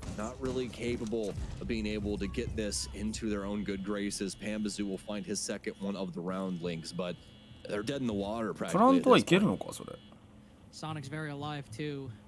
Very mobile in Nighthaven so far. ああ、上の車線崩しに行ったな。Now in the 3v2 with Panba on low HP. Rice might have to do some of the heavy lifting. Oh, a close angle with the SMG-11. That gun just shoots too fast for Rice on a DMR to do anything about it. DMR の打ち込みでは難しい位置だったな。しかも結構足打ってたもんね。NA はね、グリムさんのピック率高いんですよ。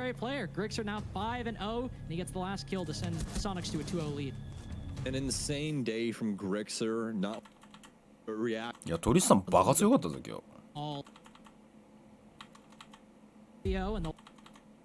Very stellar Nighthaven defensive half in their set.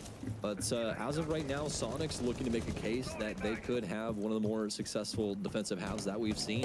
And as long as it continues to go the way that it has, and especially up against DarkZero, it's something they're going to be very, very happy about. Remember, DarkZero and Soniqs neck and neck right now in points. DarkZero at 9 points right now. Soniqs at 7. DarkZero occupying 4th place and Soniqs 5th. So this matchup right here. カナディアンもグリム好きだね。さすが俺の同志カナディアン。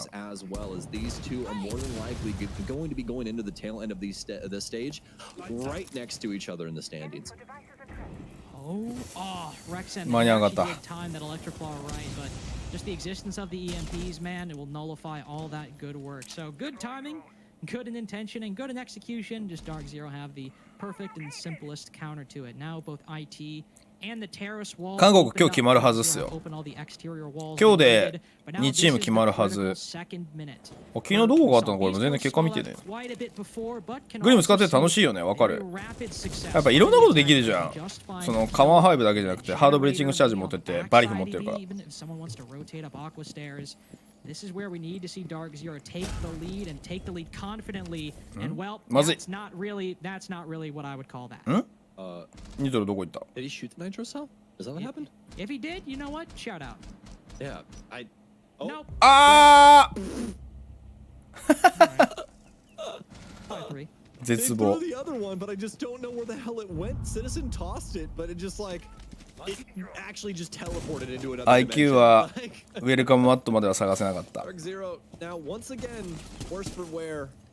タロンだけ見たけど相手ボコボコにしてた。へえ。Citizen's gonna get tagged up a bit. Vini tries to work his way back towards the gen door, but now he gets smoked by the yokai drone.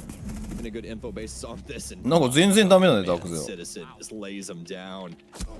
Yet again here, not only Citizen but Rexen. 攻めるポイントの意図はわかるんだけど。button re. いやまあそれはタイムアウトだろこれどう考えても。なんかミスが目立ってる。 I also, we're dodging. オキシゲン戦あんなに強かったのにね。 You can get done with the ナイトヘイブンラボ。 yet for why we've been seeing all the bans of him at least publicly. Obviously on paper it makes a lot of sense for how the map's constructed. なんかガビニがブリッ It's ツ just 入 one れ of て those きた。 characters that can get up in your face, and he's such a nuisance to deal with. And when you have walls rather, like what we have down here, makes it to where somebody like Gavini, like Blitz, can end up being quite the person in the instance to run amok of things. Ooh.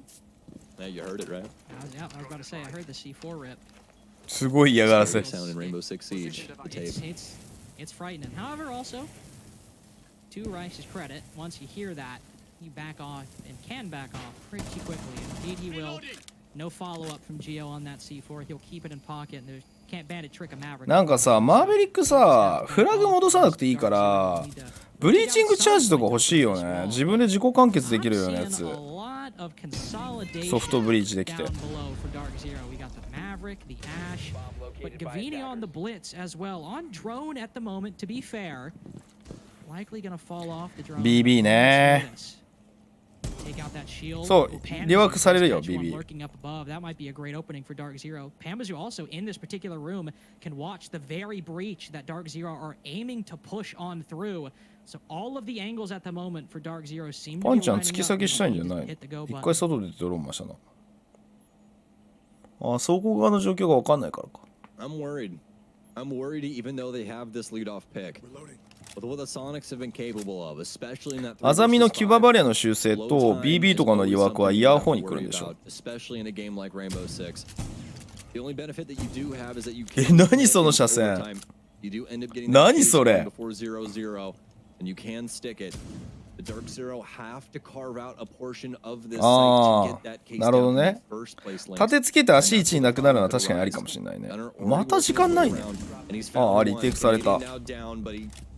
しかも押しちゃったじゃんカナディアン。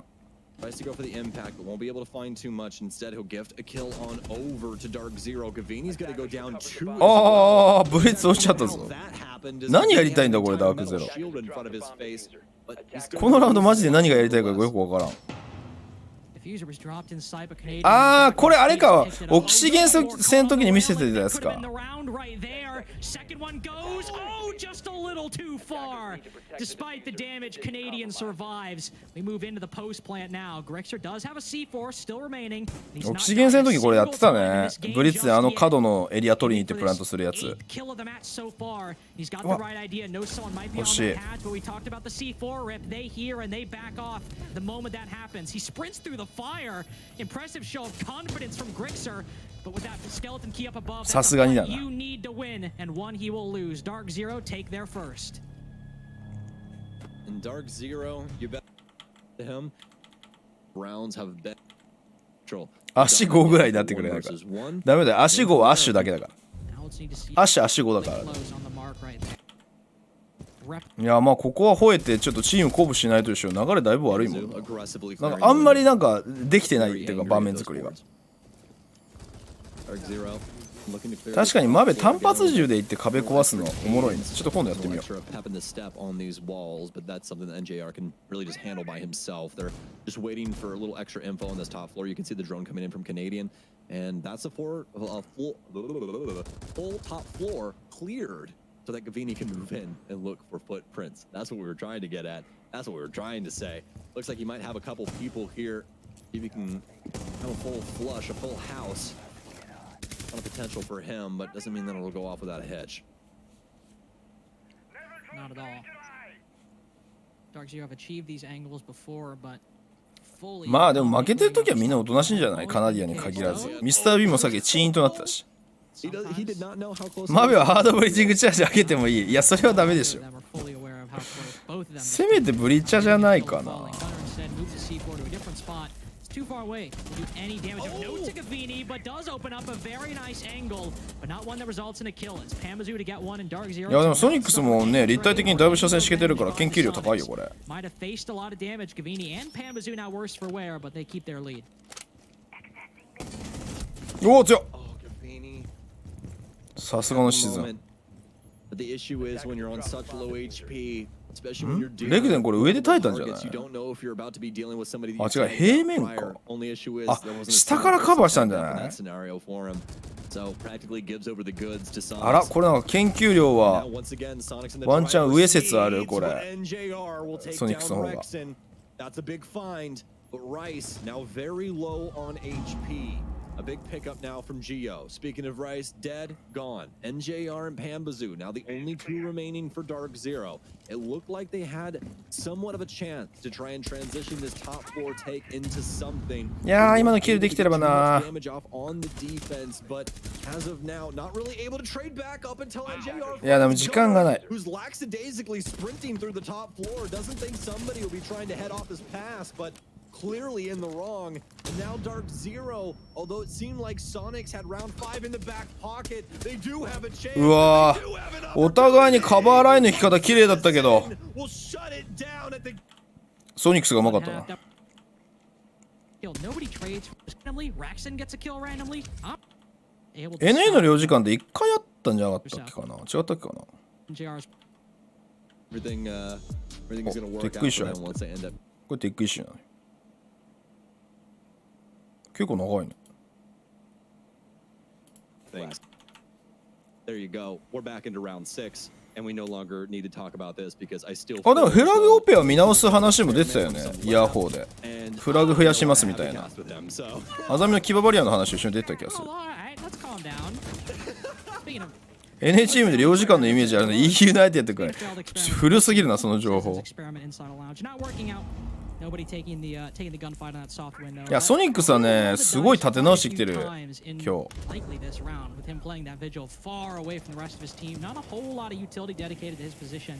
He's just looking to find someone, maybe Pambazoo, maybe somebody else that's a bit too far away from the rest of the attacking team. Win that one, move away like a ghost.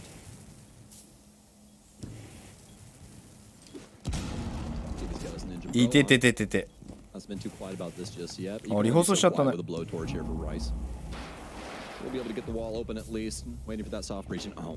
や、なんかファーストブライトめちゃくちゃ取られてんね。Stoppage in play. Fresh opener here for DarkZero, and Pambazoo is the first one off the board. Links, I don't think so. あれでもソニックスって前回4位通過だっけ？ 4位通過だよな。そうだそうだ。LCQ 勝ったんだもんな。Losing him first, that's unfortunate. Citizen has also now joined the Solus up top to defend the garage hatch. So Soniqs with that 5v4 are now consolidating their resources and making it even more difficult for DarkZero to push in. This was not a completely flawless push for DZ, by the way. Canadian trying to drop down the hatch with the diffuser, getting downed mid-fall. DZ having to recover very late in the round to even get to a post plan. And to be fair, afterwards they did a very good job at closing it out. But getting to that spot, there was a lot of pain felt by DarkZero. なんかエリア取れてないんだよね。3人ここにいるってことは上のエリア取れてないっていうこととイコールだからな、ダークゼロ。これ結構きついぞ。こういった。あ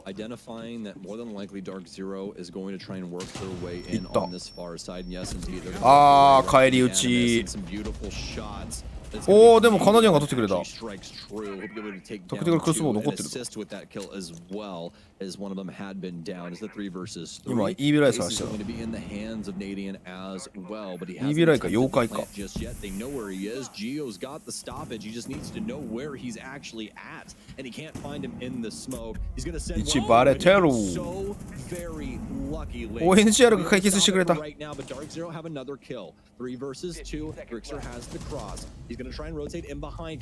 ー、ちょっとジオとグリクさんの今呼吸合わなかったね。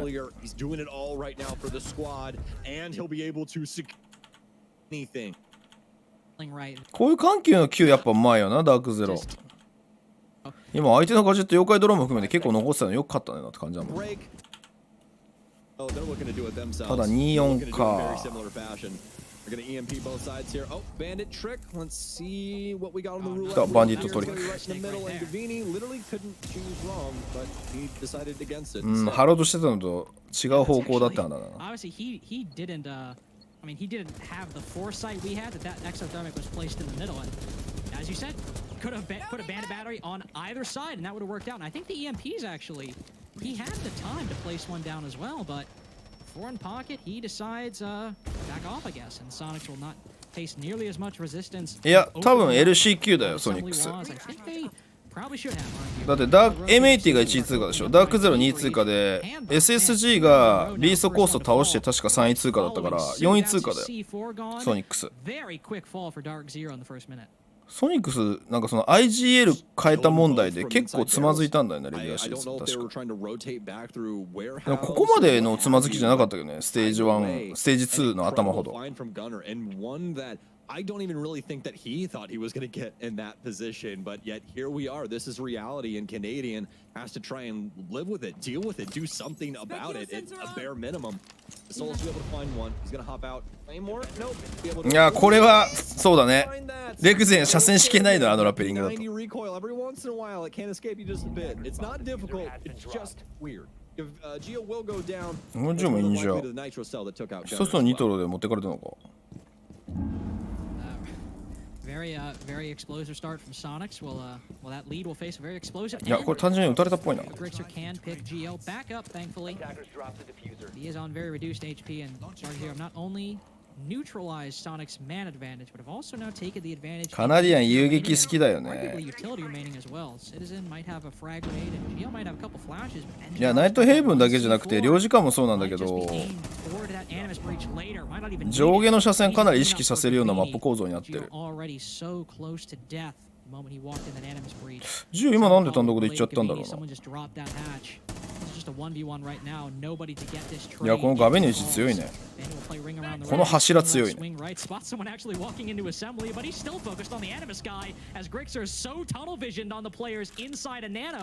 Gavini has the opportunity to re-swing, get a triple, now gun for a quad. This is just that single engagement took. あらこれ防衛マップに合ってくるのもうナイトヘイブンラボが。That we need to tighten up just a little bit. Placed on that second floor. This gives DarkZero a lot of intel to play off of if they want to push anybody clearing out the second floor. Warehouse panels first for Geo. このジオがつけてるスキン何なんだろう。このスキンあったっけ。 Trying to check this run out. I love this upside down repel from him. この日本の地獄絵図みたいなやつ。 Especially when you have extra rooftop above these panels like you do on Nighthaven here, right? Why not? Always a creative way to try and hold those again, like I was saying, and something that can definitely catch your opponents off guard if they kind of just clear those at a normal pace, not really using their noggin too much. They use an EMP here for Grixer. So we'll get the IT panel open for Geo. It's going to be Electro Clawed, so have to make sure. イヤー1シーズン4のやつすげえ古いな。さすがに知らねえもんそれ。イヤー1なんだ。みんなよく覚えてるね。Yeah, though we do not. So this panel going to go off without a hitch for the offense. Takes a little bit more time with no Thatcher being brought. Of course, as you said, need to be precise with those secondary EMPs. そうや昨日一戦だけランクやったんだけどさ、今グリクサーが打ち込んでたところからさ、ちょっとだけ顔出したらバコーンで抜かれたわ。もうランク怖すぎ。マークもつけてんだ。ヤドンさんこんにちは。秋の鶴が有名すぎて全然知られてないスキン。秋の鶴っていうスキン知らないな。じゃあジオはあれだな。古参勢をめちゃくちゃアピールしてるわけだな、このスキンをつけて。Soniqs in a decent position, especially now as Gunner looking on into the bomb site, or not the bomb site, excuse me, inside of the second floor. Might just find an opening. Nobody inside of CC, but they missed Gavini inside a command. Oh, doesn't suffer. ドローン流れたのに今なんでだ。 Was able to turn around a nice little 180. Puts Gavini. ガンナーとしてはびっくらこいたよな。ドローン流れて今いないよって言いそうになったはずなのに。ただ打ち勝った。ガベニがガバった。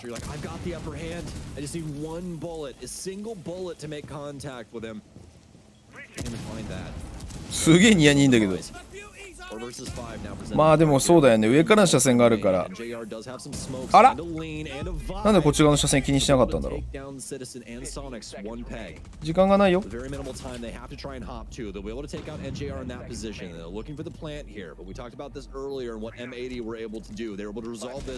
なんだジオ、なんかジオ駆け引きしてる。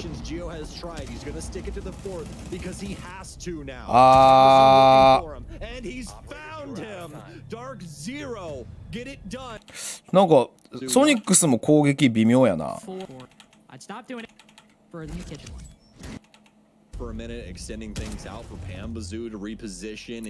え、そうなんだ。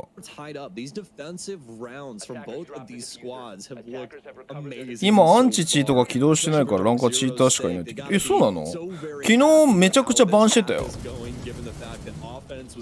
ラプラスさんこんにちは、いらっしゃい。昨日ランクしてたらものすごい勢いでバンしてた。そんなにチーターがいるんだ今。マジでチーター本当に暇人だよな。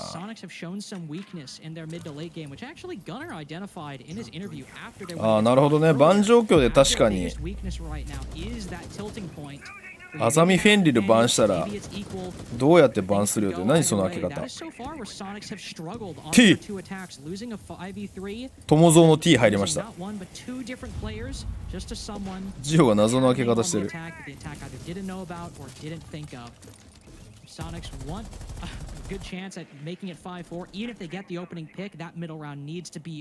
バトルアイは生きてるけど他のが死んでるらしい。そうなの？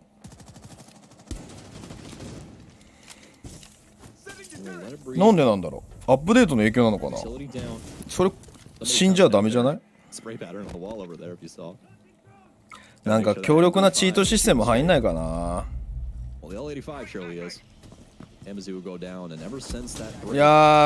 NJR ハイドしてたね。シーズンナイスカバーだけどな。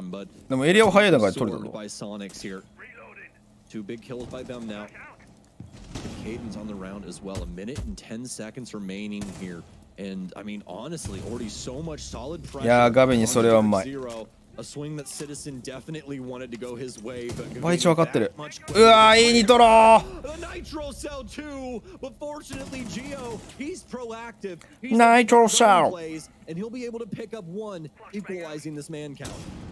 But Rice knows, despite that flashbang, he's got the angle. リアルタイムマッチキャンセルの機能は指示ないね。Rexer just has a beat on his position. Oh, what a clean shot to wrap that up. Rexer. よく取ったな、ソニックス今の。Some amazing. Especially because that is Soniqs, I believe, have got the opening pick 3 times in a row now, and that is their first time successfully converting one into a round victory. Still came down pretty. フローレスの一瞬カクつくやつなんで直せないんだろうね。あんな明確に分かってるバグ。As for this defense, the almost expected criminals, as you'd see, Alex have really good beginning. いや本当にチーターに対してさ、マジで UBI さんだけなくさ、ブリザードさんとかライアツさんも含めてさ、マジで訴訟しまくってほしいよな。フ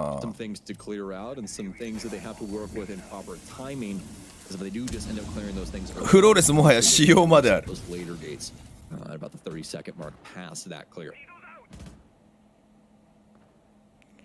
いやマジでバカキッズ本当に淘汰してほしい。それでゲームの寿命がマジ縮まるし、開発に対するさチーターのコストって一番無駄だと思うんだよな。マジでゴミだよ本当に。犯罪者だからな。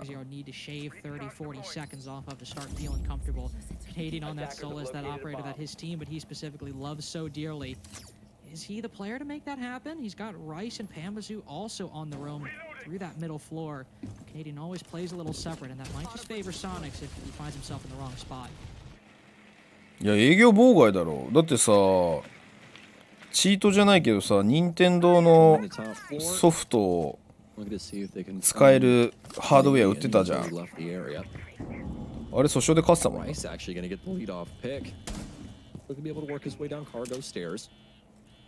Nice one too. That's going to be off onto Gunner. Although Soniqs in typical Sonics fashion, making sure that if a piece of utility is important to the outcome of a いや round, コンバーターはなんで俺さコンシューマーとか許してるのかマジよくわかんないん it's だよ。 definitely one of those. They have three 普通に TikTok にチート動画出てんの。おい TikTok なんとかしろマジ also で。 have a kill under their belt here too as Geo work his way into Animus, be able to pick up a kill here deeper in the tank. タイムザ・タットマン。どれタイムザ・タットマンって。 全然新しい情報仕入れてないおじいちゃんだからさ、老害だからさ、全然新しい人がわからない。CG のコンバーターって結局いなくなった。マウスあれは CS の方がうまく機能してんじゃない？うわ、いいところでプラントしてるそれ。え、どこに移動してると思った？あー、廊下側か。わー、違った。But Panmazoo's kept an eye on the back line. So even though Grixer's picked the diffuser back up and even got a kill, he still only got グーちゃん、プラントに行けるぞ。いや、いけるいけるいけるいける。No C4s remaining, but even some impact tricks. Canadian can see うわ、上から見てる。 Solus has never been dealt with. Will he get it? 上から見てる。 Match point will wait a little bit longer. DarkZero equalize again. Canadian sneaking his way around the map, biding his time constantly, whether it be starting things off in the top. CS まだ多いんだ。でも一時期結構効いてるってなんか高評価されてたよね。Bad or is to push into that top 4 position or within reach of that top 4 position at least. Right now, DarkZero, if they win this next round on their defenses, might 500万ぐらいの登録者なんだ。へえ。プリさん初めてチャットありがとうございます。いや、ナイトヘブンラブはまだ全然いい方だと思う。結構もうきつくなってるのがオレゴンと国境だと思う。オレゴンはマジできちいね。オレゴンは外してよかったかもしれん。マジで競技シーン今シーズンから。Just like what we saw inside of round 10. Now round 11 faces us. ログさんこんにちは。初めてチャットありがとうございます。 Potentially do or potentially replicate. 準備フェーズ放置してたらマウス検知されないらしい。え、そんな抜け道あるんだ。spot one inside a cargo with that clutch drone on Brava. Majority of the focus from Soniqs early on. One exothermic. 今さセルマで壊れたよなそれ。ヒートチャージ。まあまあダブル割りでどっちか割れればいいって話だと思うから別にいいと思うんだけど。一回転できないやつは大体マウサー。ああなるほどね。Still, Soniqs have 7 drones in pocket, plenty of intel to make work, and plenty of defenders to follow. いや今のガンダム悪くないよ。多分。Big bag Canadian. 今のどっちかっていうとジオの方の針の方が遅かった気がする。You have one downstairs too. It's going to be the ね、これ細かいところで差が出るからな。 Probably just trying to play some of these vertical angles that are piercing in through Gen. うわジオ行きたそう。あれレクゼン入っちゃったぞ。あれここポイントだよな。あれここポイントじゃない。どっち？ポイントだよな。クソ入ってんだけど。わ NGR 大変。ああ。カバーライン落とされちゃったパンちゃんが。おライスが間に合ったか。これでプラントいけんですけど。レクゼンが取れちゃってるからさ。いやこれプラントいくでしょ。いくよね。うわその位置でプラントされたら窓ロック。あ来たー保険来たカナディアンのソリス。いやでも今やりきれなかったのはかなりきついね。プラントは通るな。いやこれはきつい。なぜかやれない。なぜかやれない。これきついね。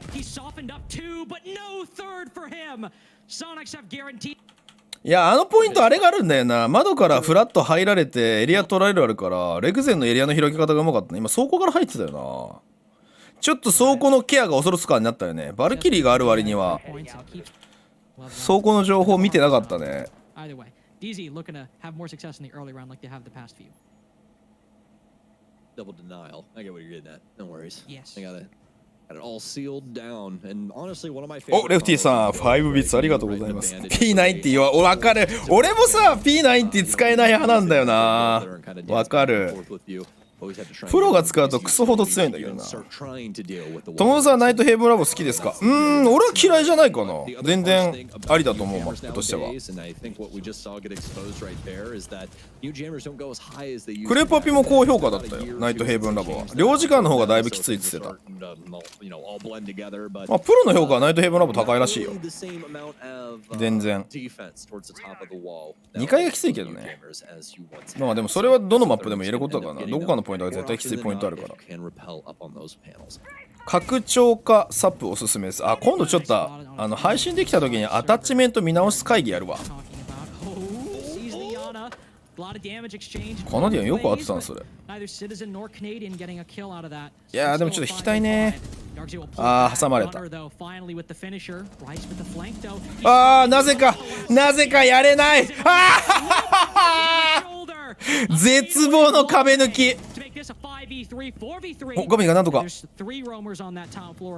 バータイムの世界線を作ってくれるか。いや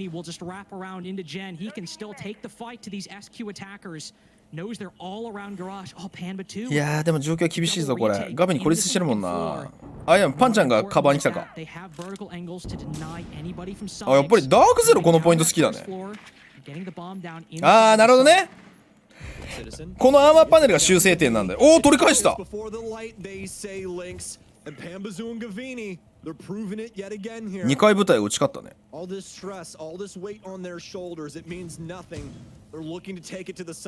どさくさに紛れる。どさくさに紛れるね。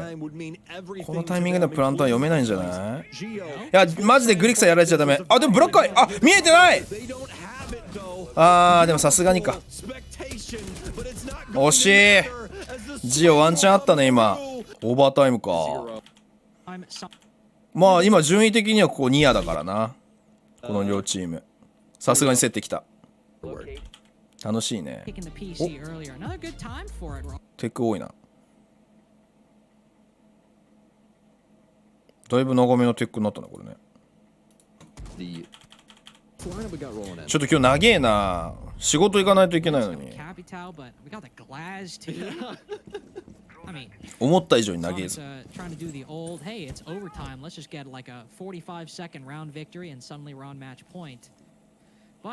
Given they are trying to stake this, assuming, presumably, on the either Animus or Assembly breach, that will give DarkZero a lot of opportunity to C4, use one of their 3 C4s on these entrances, stop Soniqs from getting the execute they want.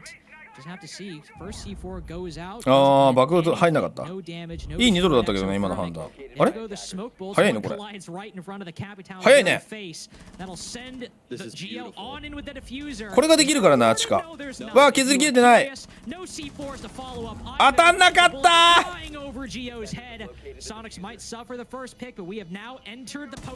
まあ、これはしょうがないとして。いや、でもこの外の車線はどうくぐり抜けるか。これ頑張れ、ガベになる。いやでもガビニがここで耐えてくれたら誰か解除に行けるぞ。いや上取ったとてなんだよね。いやここのダブルピークがきつすぎる。時間がない。惜しかった。ああ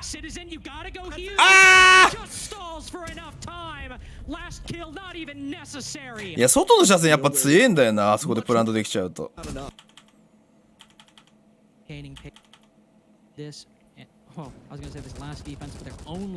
ティシェ多すぎ問題だな。これちょっと途中で今日一時中断入るかもしれません。戻ってきて夜に試合見るはちょっとありえるかも。だってもう2時間やってるのに3試合終わってねえんだよ。これ3試合目だよね。昨日の EU なんてあっさり2時間で終わったの。いや今ねグリクサーとのポジショニングがうまかった。今のは2人の判断っていうかこうやって抑えようっていうのがすごい綺麗だったね。強っ。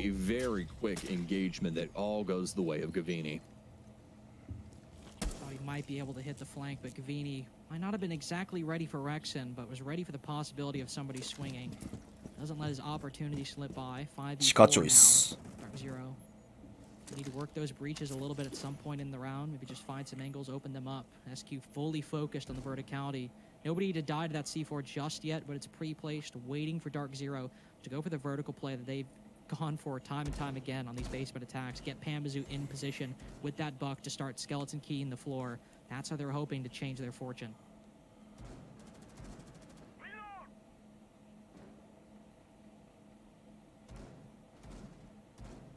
Well, as for the typical DarkZero offense, even with a positive boon going their way, they're going to use this full clock. They want to make sure that they don't oversee something, rather not see it.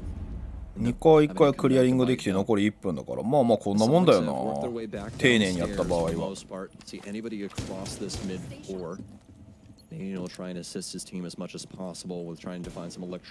いニトロチェックできたね今。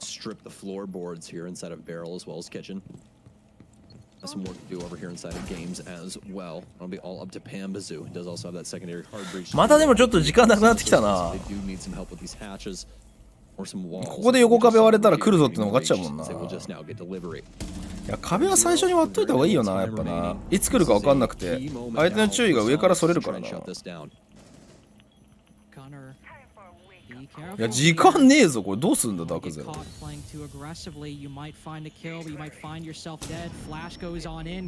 うわナイス。あまたそのプラントなんだ。うわ強っ。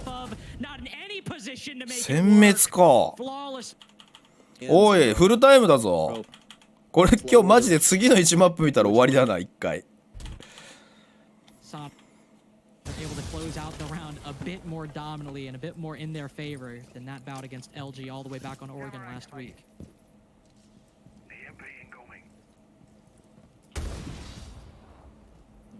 こんなに時間がかかるとは。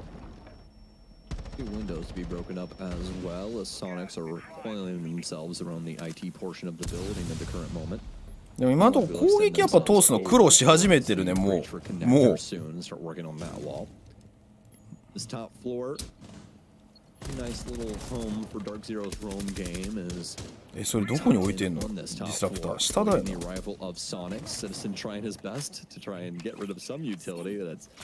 やでもこれリアタイで見てたらさっきテックイッシュ長めの2回あったから相当長いようなこの試合。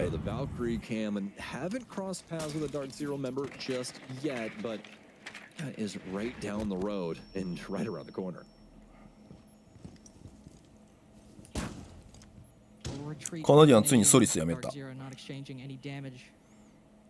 Really all that much. Anything really, shots even. With the SQ attack. Citizen will walk through that top floor, but there we go. いやー、画面に早めに引きたいよな、それ。引くタイミング逃したな、今の。当たるつもりだったのかな。Keeping his eyes to the floor, spotting those C4s that might be placed down below as Rice and Canadian both have the potential for it. Rice specifically has got one in pocket.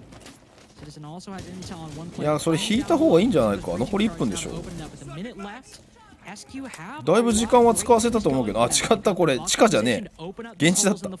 それでガベに当たろうとしたのか。ガベに1枚だったからな、カナディアン引いてカバーができない感じには見えたけど。うわーいいロック。広がるロックをずっと置いてたね。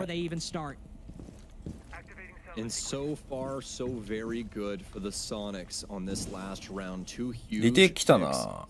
Now Canadian in the power position yet again. So very pivotal here, Lynx. It has to work. It must work. He has to land his shots. おお耐えた。い Collected. やでもまだシーズンがいる。They know that one's upstairs. Canadians made eye contact with him. Gunners made eye contact with another. Grixer to strike. They've gotten it down to one versus two for Rice. いやでも並行作業をしてたな。上のシーズンとグリスカどうしたんだ。グリスカどうしたんだ。グリクさん何それ、何それグリクさんグリクさん何それ、これサムネにしよう、クソおもろいから。よかったね。メキシコの血が騒いで、グリクサーメキシコじゃねえし、メキシコジオだし。ね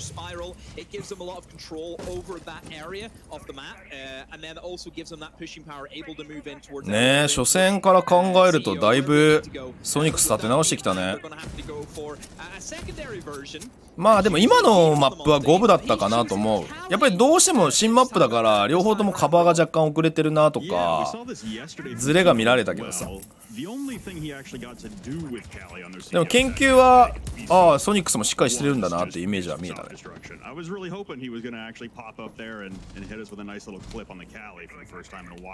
In T1 play. It's a shotgun one trick, Rob. He's not doing that with sniper. Hey man, the way the update is right now, the shotties might as well be snipers. With perfect purview here into Janitor, but it will be Asian, the first one to drop at the hands of Gomez. Spoit traded out by Twist from sitting inside of Janitor behind. ここルミノシティ踏ん張りどころだね。MAT から勝てればだいぶトップ6が見えてくるんじゃない。出た俺の最近のお気に入りサイレント。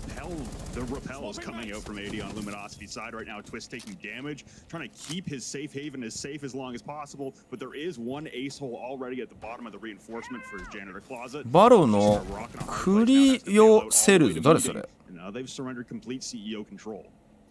The main thing is that they still have the Ying. That is the main way for M80 to win this round. Being able to rotate the Ying now towards stock will get them in. シージ出身でバロ行ってるのって結構珍しいよね。ガトラド君も正確に言うとシージで成績残したけど基本的には他の FPS 育ちって言ってたから。ゲーム練習あんまりシージでやんねえっつうの。あらあららら噛めちゃった。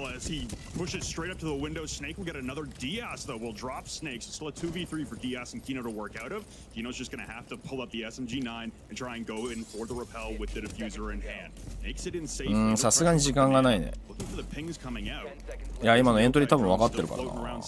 プラントには行きづれえよな。よむいたー。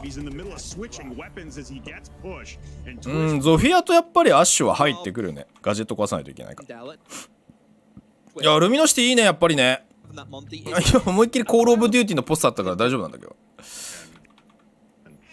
さすがにあれは隠そうぜエイジアン。カメラつけてる時はな。つばたにえんさんフォローありがとうございます。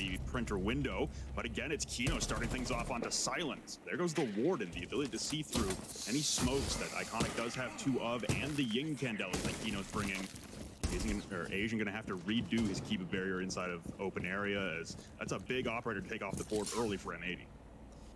It is. So Warden means that Kino has a ウォーデンやられたのちょっときついな。因が残ってるから。Iconic will go unhindered. But you can see from M8 again, they've got the first pick. Yes, that's all well and good, but they want to make sure they have full control before they start doing anything remote of an actual attack onto the site. They know there's still going to be roamers that they have to try and hunt for. Most of them will be situated in towards this mid floor. This is something that we've seen really start about a year ago, Rob. We started seeing teams go for these extensions in towards open area. 面白いところにキババリ貼ってんな。なるほどね。お、つばたにえんさん初めてのチャットありがとうございます。まあ久しぶりに見たらアップデートもあるし選手も変わってるからまあそうなるでしょうね。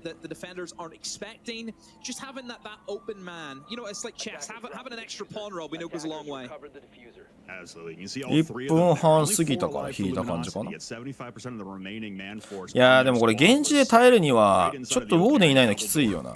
あ、これでもクリアリングできてないんだ。お、セクシーゴリラさんこんにちは、いらっしゃい。ラ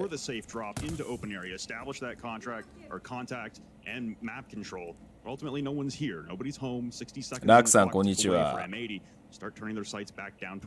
あ、確かにフラインやってるからね。一時期選手やってたのすごいよね、フライン。ミラージュの本当に最初期だけど。And don't forget about the free smoke canisters. They're still in the back pocket of Twist. That's going to be something that we have to keep an eye on. Whenever M80 will try and be very plant orientated, we've seen Spoit with the diffuser will start to rotate in towards server, and here comes the smoke grenades. What they need to do right now, M80, is start dropping down that. まあここは当たりたいよな。 Utilize those gas canisters, attack him from other areas. Just don't let him sit back and do this. Here comes the flood, 20 on the clock, ticking down. Everyone holding just for a moment. As here comes the dump from the Candelas into the red hole, trying to escape. アイコニックに思いっきり入ってたぞ今。 But Snake will collect one to level man count. あ、 Plant being attempted on the bomb chest. あーでも潰せてるね。 Gomez and Iconic うまい。 again. They all start hitting the floor, and all of a sudden it's just いやーさすがにツイズ but not before Twist 厳しいよな。 Gomez and immediate あ、この辺りのやっぱりタイミングの合わせが本当うまいね MAT は。あれどう止めるかだな。 area and take those surrendering the opening 2回所定取れたのでもでかいね、ルミノシティも。 Like you said, the collapse onto the bomb site, losing the ward and the smokes. 今のシージでこいつはバンしとく必要あるなってオペいますか。まあでもバルキリーは絶対ファーストチョイスにはなると思うけどね。2番目はやっぱフェンリルかな。ログさんがそのどういう形でプレイしてるか分かんないけど、ソロとかでもフェンリルってマジで機能するから、特にそのパーティーじゃない場合のフェンリルとかも強いから、フェンリルはバンしといた方がいいと思う。あとは状況に応じてサッチャーバンされたらカイドとかかな。あ、攻撃側か。攻撃側は確かにトッケビかな。攻撃側はまあサッチャー、トッケビ、モンターニュ、あとはブリッツが今本当にキーになってるからブリッツとインとかかな。まあソロとかでインうまく使う人ってあんま見たことないけど。でもバンはされないんだけど使い勝手がいいっていう意味で言うと攻撃はラムはマジで使いやすいと思う。ラム、グリム、バックあたりは使いやすいと思う。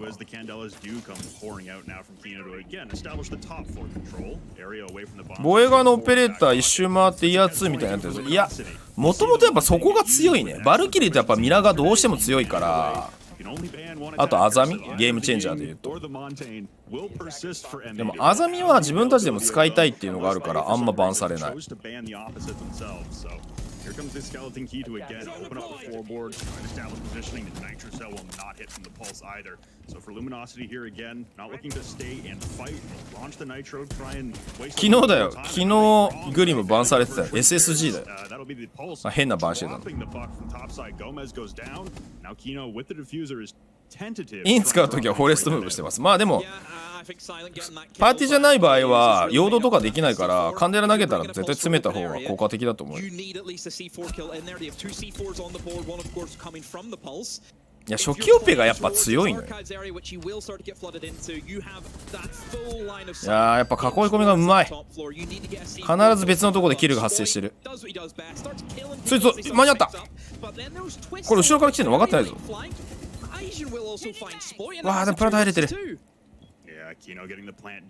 プラント気づいてないな、カンデラの音で。でもプラントの位置は限定できるから。ああ今サイトの縁で見えなかった。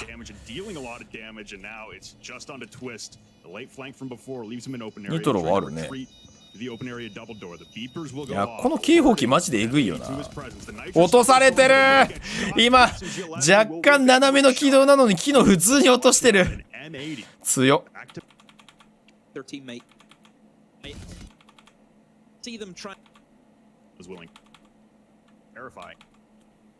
Taken by M80 is just a terrifying prospect to be a roamer. Try and stand up to that. So I think it's really good utility usage.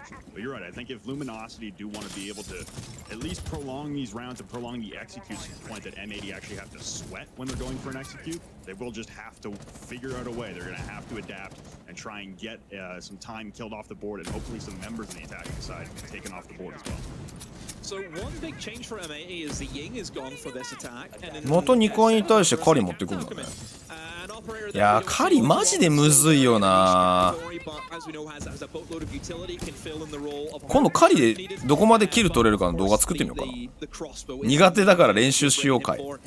でも今シーズンやる必然性があんまないんだよ。別にアップデートされてるわけでも何でもないから。カリもうちょっと倍数個が近くにならないかな。切り替えでもう一段階近くになるようなバイスコあったらもうちょっと使えると思うんだけど。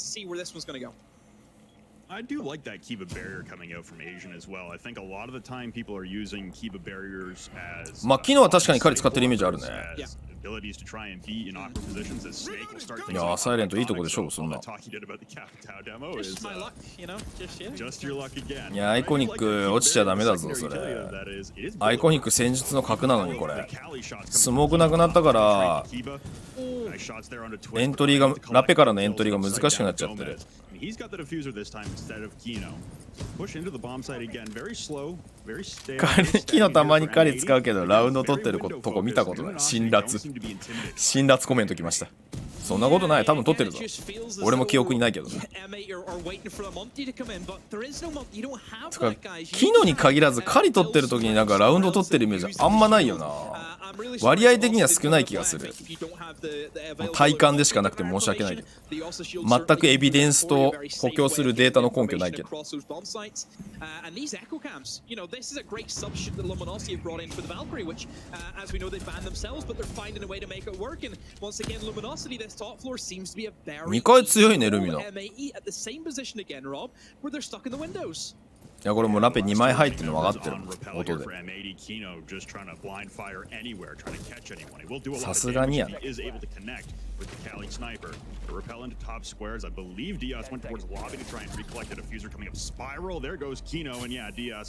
や3人ラペはあんましないね。やっぱカリがいるからだと思う。でさっきも言った通りアイコニックのカピタルが落ちたのがすげえ問題で、ラペからエントリーしてプラントまで持っていく場合はタクティカルクロスボウでスモークで切って、かつヒアの方でヨウムとか強ポジどかしたかったはずなのにそれが初手で落ちちゃったからリプランができない構成にリプランがしづらい構成になってたと思う。セットに近い構成だからプラン B 持ってきてなかったね。そういう時の状況。昨日の読み方は俺もあれだね、向こうの実況聞いて知ったって感じかな。call what they went for. They're going to change things up. They're going to bring in the Nosta, and this is going to be perfectly used for that garage control. A very strong position. Garage, very underutilized, everyone. This is an area that can cut off the majority of rotates in between the sites. You set up an Nosta shield near one of the trucks, near one of the pillars inside a garage. You can lock down the head holes that look in towards red. You can lock down that double door, that you know, where everyone crosses into as the plant starts to go in. Everybody rushes towards that, and vice versa. If you're going for a back take, it can stop anyone coming from server in towards vault. So yeah, very strong position. You need to try and retake. スポイド単発スイッチ来た。 Surprised that Luminosity didn't really, you know, bring maybe you know an echo or something like that to give them a heads up, which is something that they displayed, Rob, to give them that 車右側にいること分かったもんな。 they're just going to try and hold it with just a single warden. まあディアスはガレージ入れたいんだよね。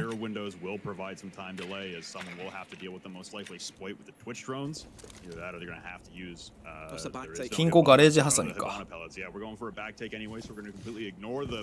おお、何も投げずにシンプルに降りたね。あれあれ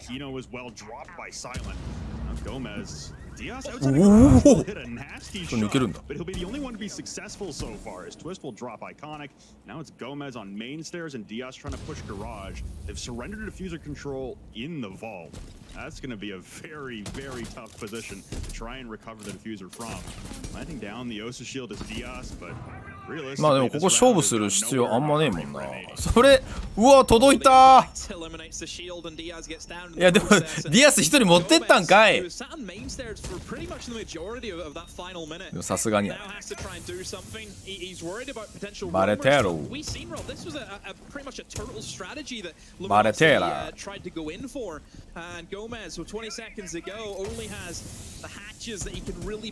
均衡に多分情報取れてたつもりだったんだけど、エディの位置がすり抜けてたんじゃない多分。まあクリアリングミスといえばミスなのかな。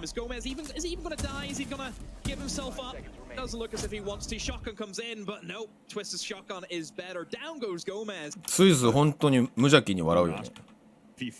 2-3か。いやルミノシティやっぱ強いよね。M18 に対して全然ガップリウスで戦えてるもん。なんかその邪道っていうとあれだけど、初見殺しみたいなやつで勝ってるわけじゃないからな。自力勝負で結構ここまでガップリウスで来てるからな。シ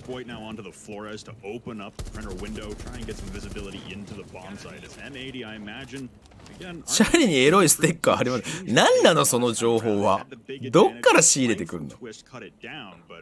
Really having that 3v2 advantage early on in the round, being able to clear out tellers and archives relatively freely with that top control. いやいいラテロだな。あれ俺も使おう。スクエアに車線なかったらそこで行った方がいい。エイジアのそのマットがすげえエロいね。ね、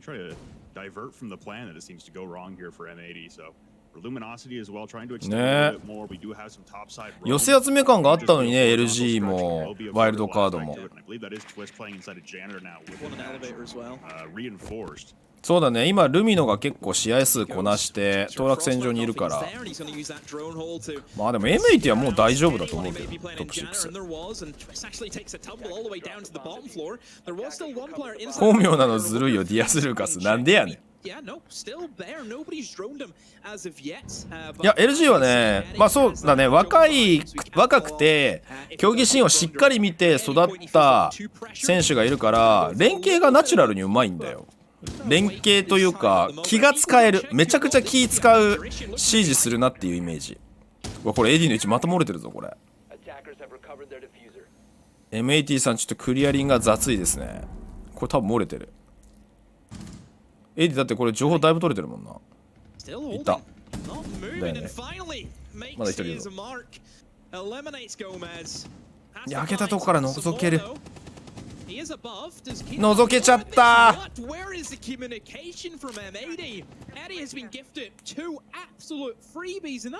れ M80 さんアイコニックの悪いとこ出てるよ。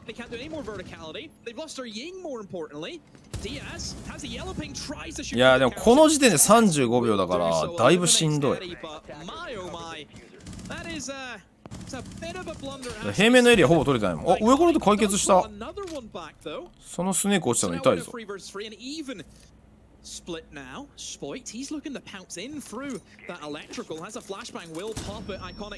や、うわーちゃんと見てる。スイズの位置良かったね。うわースタンちょうど握っちゃった。Down goes Iconic. What on earth was that round from M80?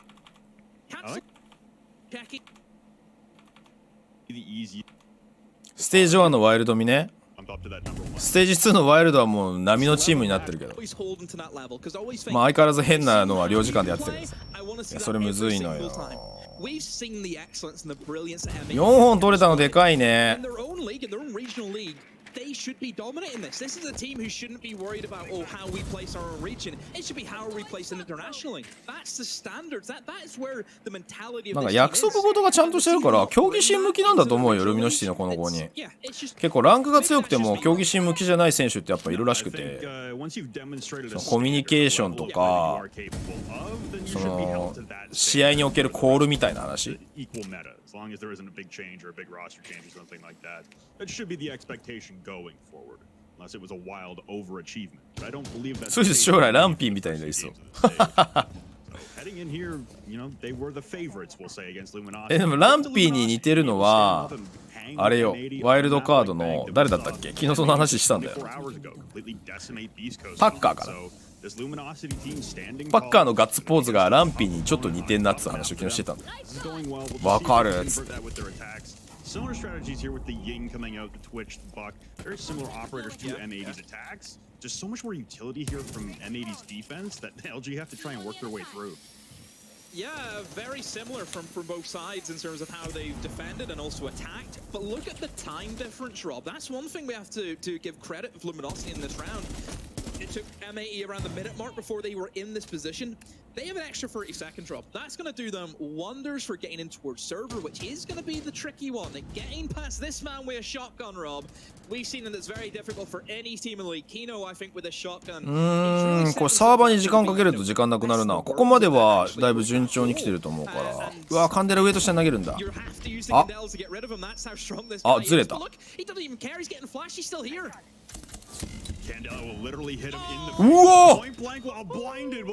ブラインドショット来たぞ、昨日の。やばい、これでもうちょっと時間なくなる。 ADS も回復しちゃったし。いや、今スタンが入っちゃったのがかなりきついね。Thinking about it more than once, shoulder checking again. SMG out trying to go long range, but they completely vacated. リテイクした。う Over to kitchen and now the flanking smoke again. うわ、リテイクした。これは警戒されてないけど噛み合うかどうか。噛み合ったー。あー、分かってなかった。Snake falls with the hip fire. Now Kino will finally be cut down at main stairs, but Asian trapping the elevator behind it. Kibo will get one onto Gomez. Hit his own teammate, and now iconic. 味方にクソ削られてるやん。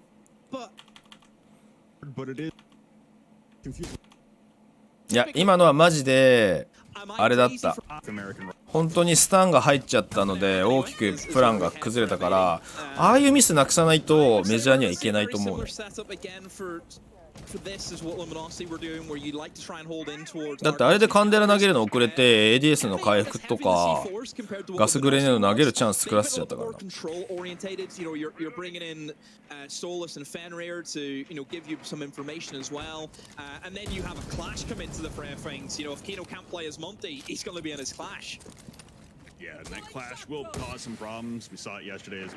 サイロントの貫禄えぐい。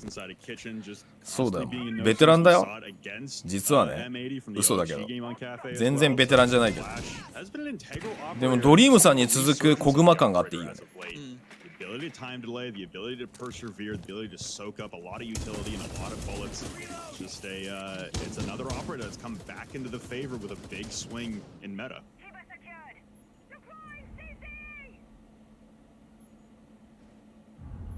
So it's pretty generic from Luminosity. Hatches open. Vertical. なんで有刺鉄線ってさ、プロは1個残すんだろうね。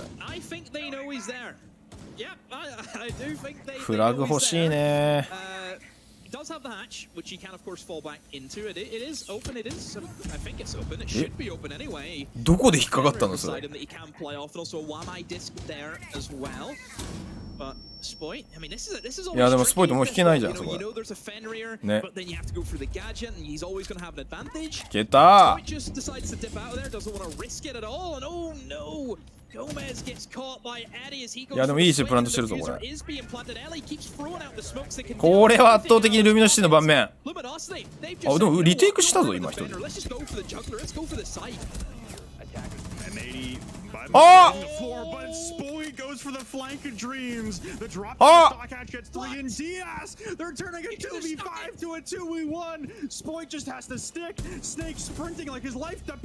解除できるこれ。間に合った。いやー今一人リテイクすり抜けたんだよな。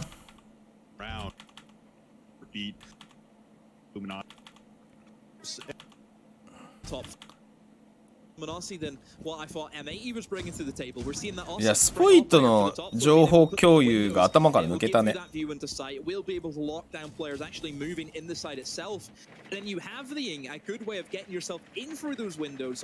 いやでも今の1本取れたの大きいけどタイムアウトしたのはさすがだねメイティ。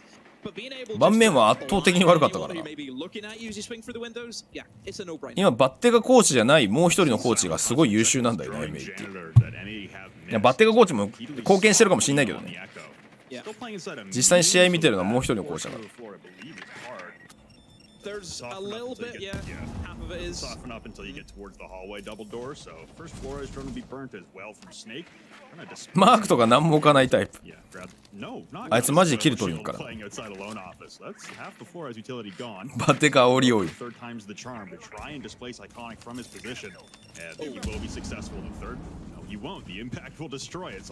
やアイコニック今のインパクトの使い方神がかってんの。展開型シュート壊れてねえしない。さすがにさすがに壊れないんだ。おいこ肉すげえ。いやこれきちいぞ。証券取れないの。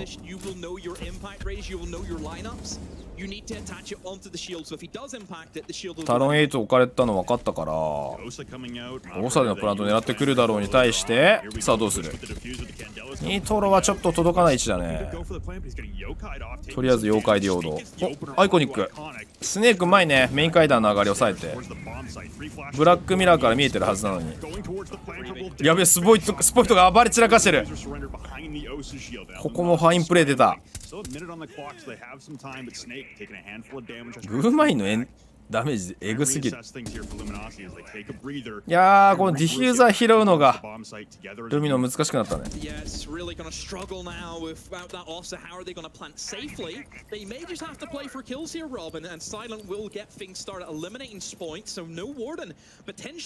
カンデラにかかってんなこれ。To just swing off the back off it, he could just go in with the Cadellas in the hand, tosses it out, and then just hope for the best. That's really what they have to go for. You can see one pushing up main stairs, one pushing also in towards lobby stairs. So all trying to surround these M80 players, but M80 just絶望。 That's all they had to do to stop that push. Just win your ones. M80. いやこれもスポイトのファーストキルが全てを決めたぞ。これドントピークでいいもんな。しかもディフューザーちゃんと見てるし。うまい M80。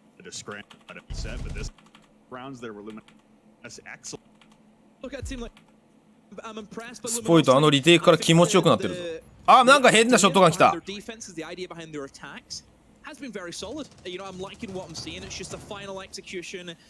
You know, that team chemistry to win from behind, which you can see M80 winning from behind is one of their specialities. Yeah, I think if you're looking at the 3 Luminosity attacks so far in the second half, you're not really too disappointed with them. No. I think, like you said, the last 30 seconds Fine of each of the margins, rounds, it's so close. It's very close. Obviously, you don't want Spoit collecting a 2v5 4K and sticking with defuse. なんかエイジアンはちょっとインパクト薄いね。噂に聞いてたんだけど。やべルミノが崩れ始めた。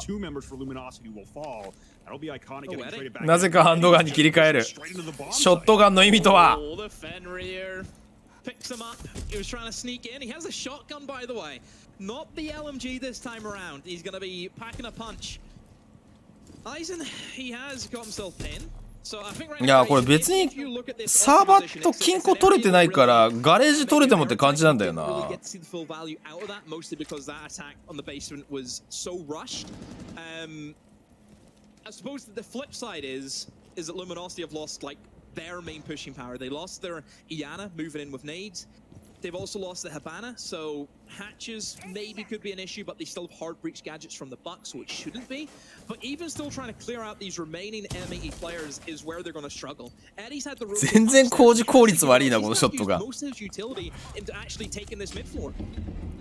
Goes Gomez shutting down Snake and their turn towards top square for just なぜかハンドガン。いやでも周りが全部倒されちゃった。いや完全にスポイトのクラッチで流れ変わったね。さすがエースだわ。いや違うな、やっぱこれがエースの存在感だよな、やっぱな。That's what it feels like, certainly at the moment, where you've got M80, your hot contenders, and Luminosity, who I still think throughout the course of this season have やっぱエースはキル取りゃいいだけってことないんだよな。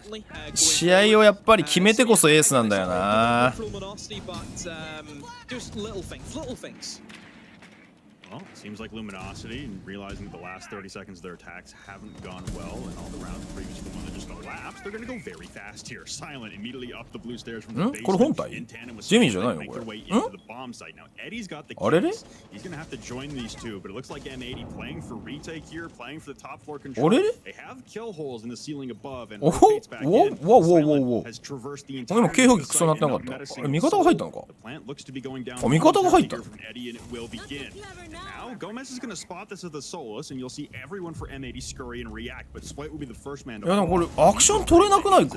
どうすんだ？2階で頑張ってるけど。あでもプラントいけないのか、なかなか中取ったもんな。上から車線怖くて。Iconic taking damage from the bottom of spiral stairs, but it's just back and forth right now. Luminosity desperately trying to 2回取りに行くぞ取りに行くぞと見せかけて間に合わなかった。ただ状況はきつい。サイレントは外に出れればって感じだけど、スケーの車線があるから分かんないねこれ。スネークはカバーに来たけど一応広がれたねスケアに。そうなると話は変わってくるのか。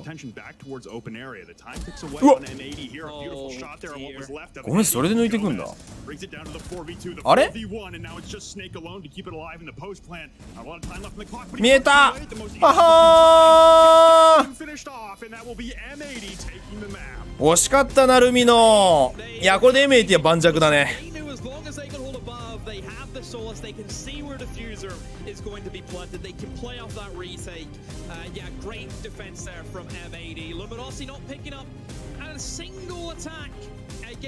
いやルミノ悪くないんだけどな。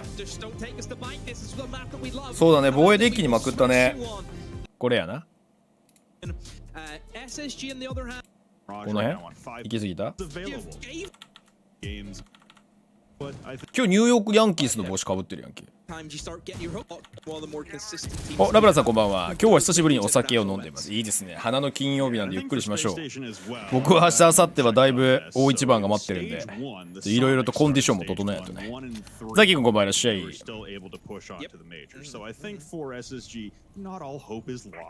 おザキ君も飲んでるんだ。いいですね。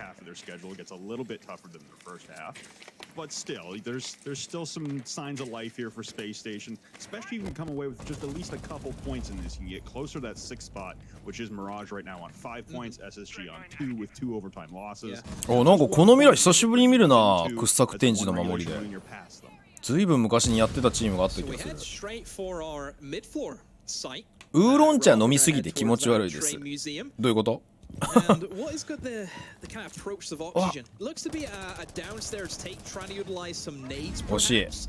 And also another thing that this does is make sure いやでもヌアーズのフラグうまいな。俺もフラグ練習しよう。突き上げる。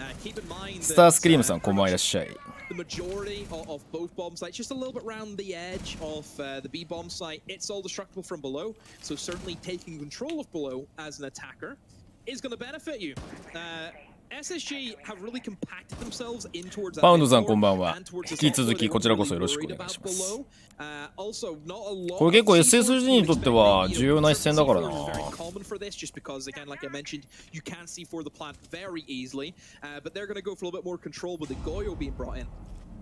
Yeah, trying to hold out top floor for as long as possible. But like you said, OSG evading that for the moment. Fox get taken down from the Vector. There's 2 of them. Hot and Yaga will start things off coming up the brown stairs. I was curious if Ash ホッタンさんからするとあんま何も見えなかっただろうな。 shoot the Fenrir Dreadnought line. Looks like he had now Yaga approaching from behind, looking to grab Forest, getting his own Dreadnought. いやーこの F だときついね。おドリームさん来た。あドリームさん危ね。とっさに今ガジェット壊そうとしたけどあれ壊したら大惨事になった。い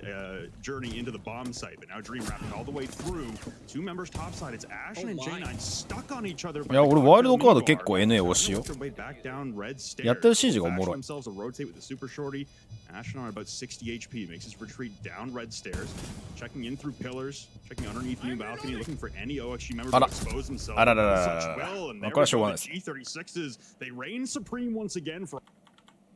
いやオキシゲンやっぱちゃんとブートキャンプしてるからマジでエレえよな。ミスクリームさんこんばんはいらっしゃい。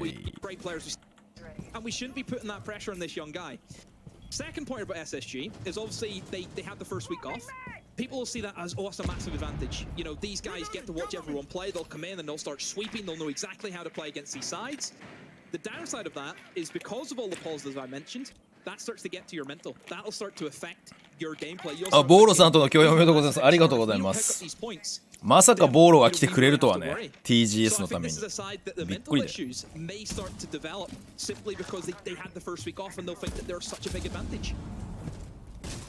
Early engagement as Newers will actually bail out of the mining push.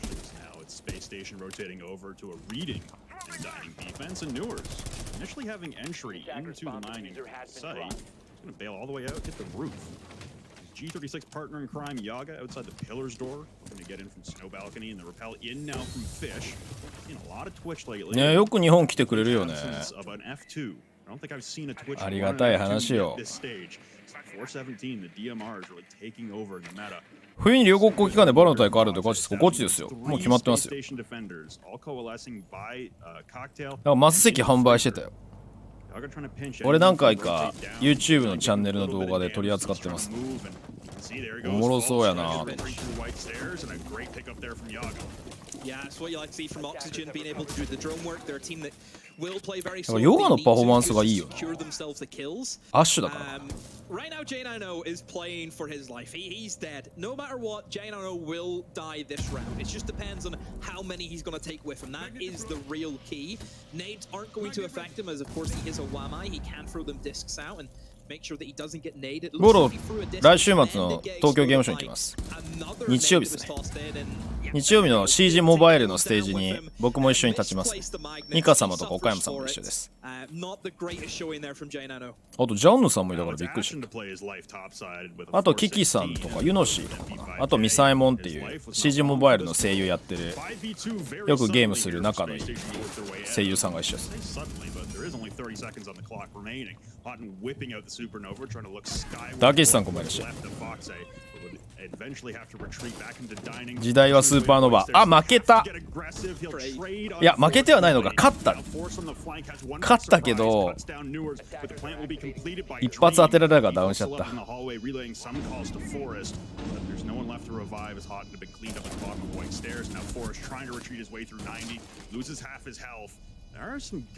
岡山さんの本名だよ。岡山和也だよ、あの人。何回か世界大会に俺ら本名アルファベットで出てたもん。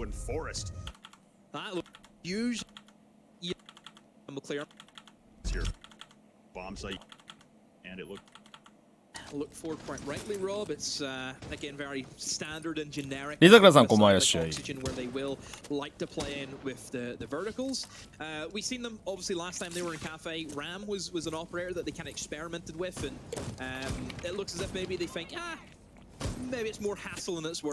今日マジで東京はさ、雨降ったり止んだりでさ、なんか梅雨みたいだった。めちゃくちゃ湿度高くて帰り満員電車だったんだけど、マジですげえ体力削られたわ。不快指数と人混みの多さに。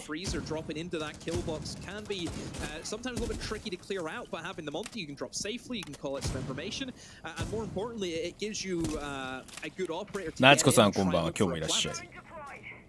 Well, looks like Space Station as well, evacuating the top floor, not looking to prolong the fight here, but they will have to do some damage on the main floor, getting droned out there and trying to re-engage his faults as Newers is inches away from claiming his life, and he doesn't know it. Good stack there. スーパーショーティーでキル多すぎるだろ、今シーズン。SSG, like I said, looking to put up a fight here on the main floor, try and slow down Oxygen, make sure that they can suppress the transition towards the bomb site, take as many with them as they can, and remove some of that utility. Yeah, certainly this is what we asked from SSG was put up a fight. どこで当たったんだ。ちょっとキルログだけしか見えねえから。They've done a great job. 3 kills. It pretty much kills the round. Another one. Oxygen haven't even made it near the bomb site. They haven't even let alone made it near the second floor. ファーストキルはしょうがないとして、セカンドサードがどこで起こったかだな。お、中にダスオさんこんばんはいらっしゃい。お疲れ様です。Plenty of time indeed, plenty of games left on the schedule. They had the entire first week off, so they're a little behind and I guess playing catch up now. Forest, I imagine looking to go for a spawn peek here, and I think this is something we've missed from Forest, just his very chaotic, rambunctious, but ultimately very successful style of play. Haven't seen a lot of that from Forest so far in these 3 games. A quarter now from Space Station. I want to see Forest getting back to that, because that seems to be when Forest and the rest of his team follow suit. They all play it at their best. 攻めか、このエアジャブを見る限り。 Fun, being able to start things off, being a firecracker every round.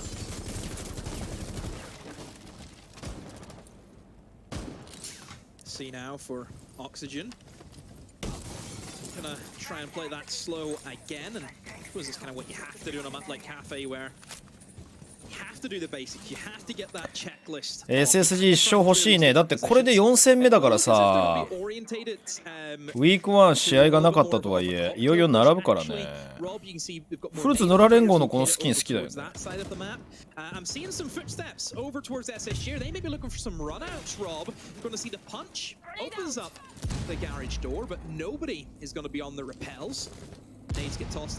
from Oxygen. It's what we expect to see. Them bringing plenty of nades. This has been a kind of recurring trend. And look at this Forest. Oh, tries to 出たフォレストムーブ。 through the garage wall, but there was an air jab ready for that Oxygen, predicting that SSG would try and go for a retake on そうね、まあ OT でポイントは稼いでるけれどもって感じだよな。 Oxygen were ready and waiting for such circumstance. Oh, he's everywhere. Jumping out VIP tables window as well, looking for newers on the Heaven Rappel.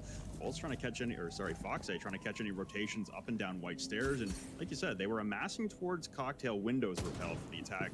Now everyone's stacking at the top of Red Hatch, looking to drop down New Hatch with the diffuser.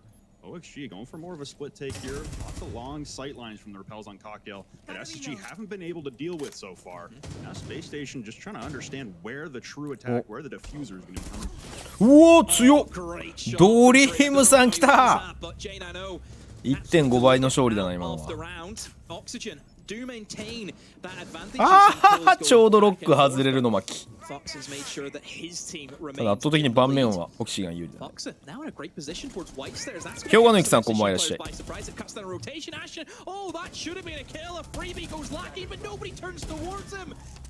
あれよ。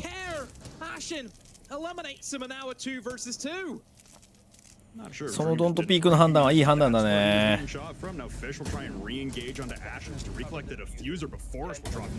おお、うまっ。もう通すしかないから。通したら話変わるぞ。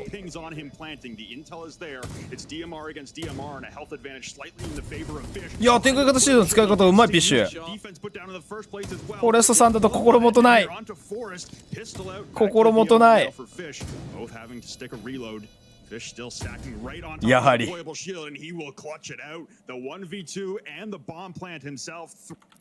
ォレストさんは 1v1 そんなに強くないからな。アシ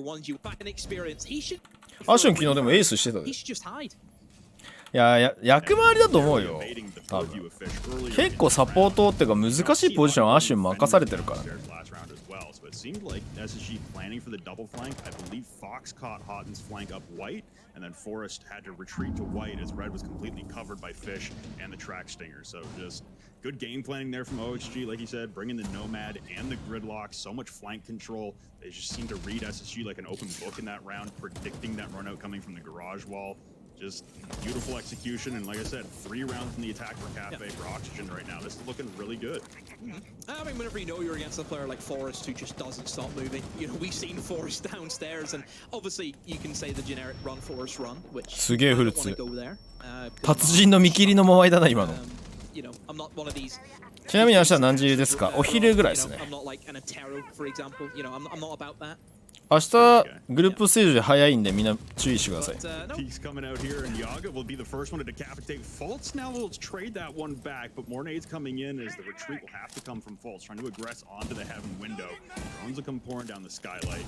Frag grenade to be evaded again. 2 frag grenades launched in at Fultz, and he's only taken about 10 damage. Some good evasion strategy going on inside a Cocktail here, and some good time kill. Finally, the third frag grenade from Foxay now will finally collect the soul of Fultz. Looks like Ashen going to go for a jump out to try and rotate back downstairs. ああ、現地に引くための外の飛び出しか。上がるんかい。Goes for the rotate and thinking about a right flank at the end of it just in case. Yeah, I'm really surprised that SSG hasn't brought any nade denial. It's been a very consistent theme that Auction have went for is at least 4 grenades every single lineup. And to see just an easy nade kill happen, yeah, it's a little bit disappointing. I'm sure they probably... Do you need the cap can? I would certainly have worked in your Wamais or your Jaegers there in place of that cap can. I mean, if it gets a kill, and sure, you prove me wrong, but you've still lost. すごいとこでの打ち合いしてる。おもろい勝負だったんだけどちょっとむずいよね今勝負。足が先に見える気がする。ニャンキャットネクさんこんばんいらっしゃい。モバイル出るんですね。そうですね。ステージ立たせてもらいますよ。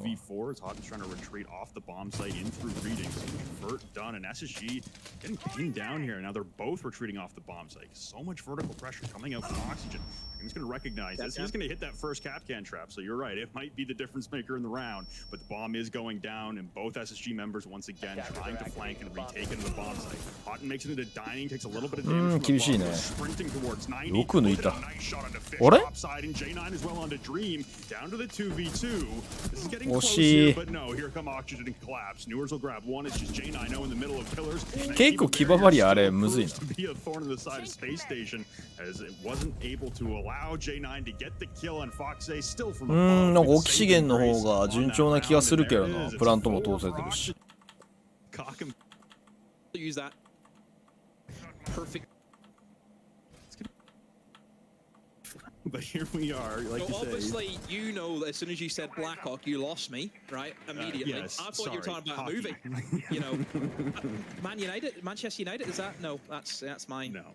Yeah, you lost me there, Kitchen Rob. defense here for Space Station. We'll get back on track now, and this is the only bomb site that Space Station were successful at defending for this entire map thus far. We'll try and get one back in the board, salvage a 4-2 half as it's not the 4-2 you would imagine. Usually that's going in favor of the defense. X-MOMENT 公式赤で明日の試合の予告がポストされたけどめっちゃかっこよくてビビった。そうだよね。あの画像かっこよかったよね。久しぶりにあそこにミラー貼ってる人見たな。お、ドリームさんがどんなグリム使うか楽しみ。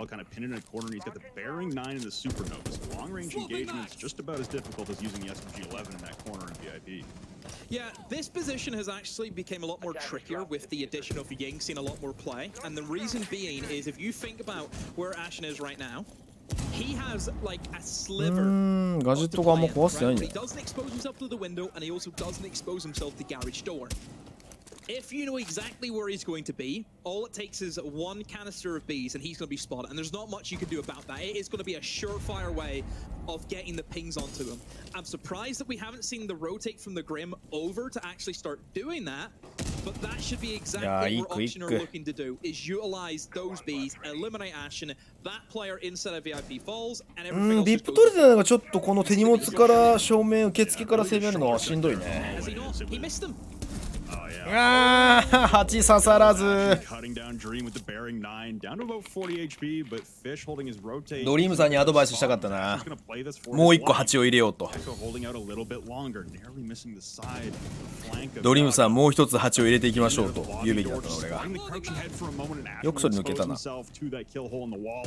will level the man count. Newers jumping into coat check with perfect purview onto the bomb site, just missing the head of a defender. でも上取ってないから平面で押していくの結構きついと思うんだけどなこれ。オキシゲン。ホットゴールドさんこんばんはいらっしゃい。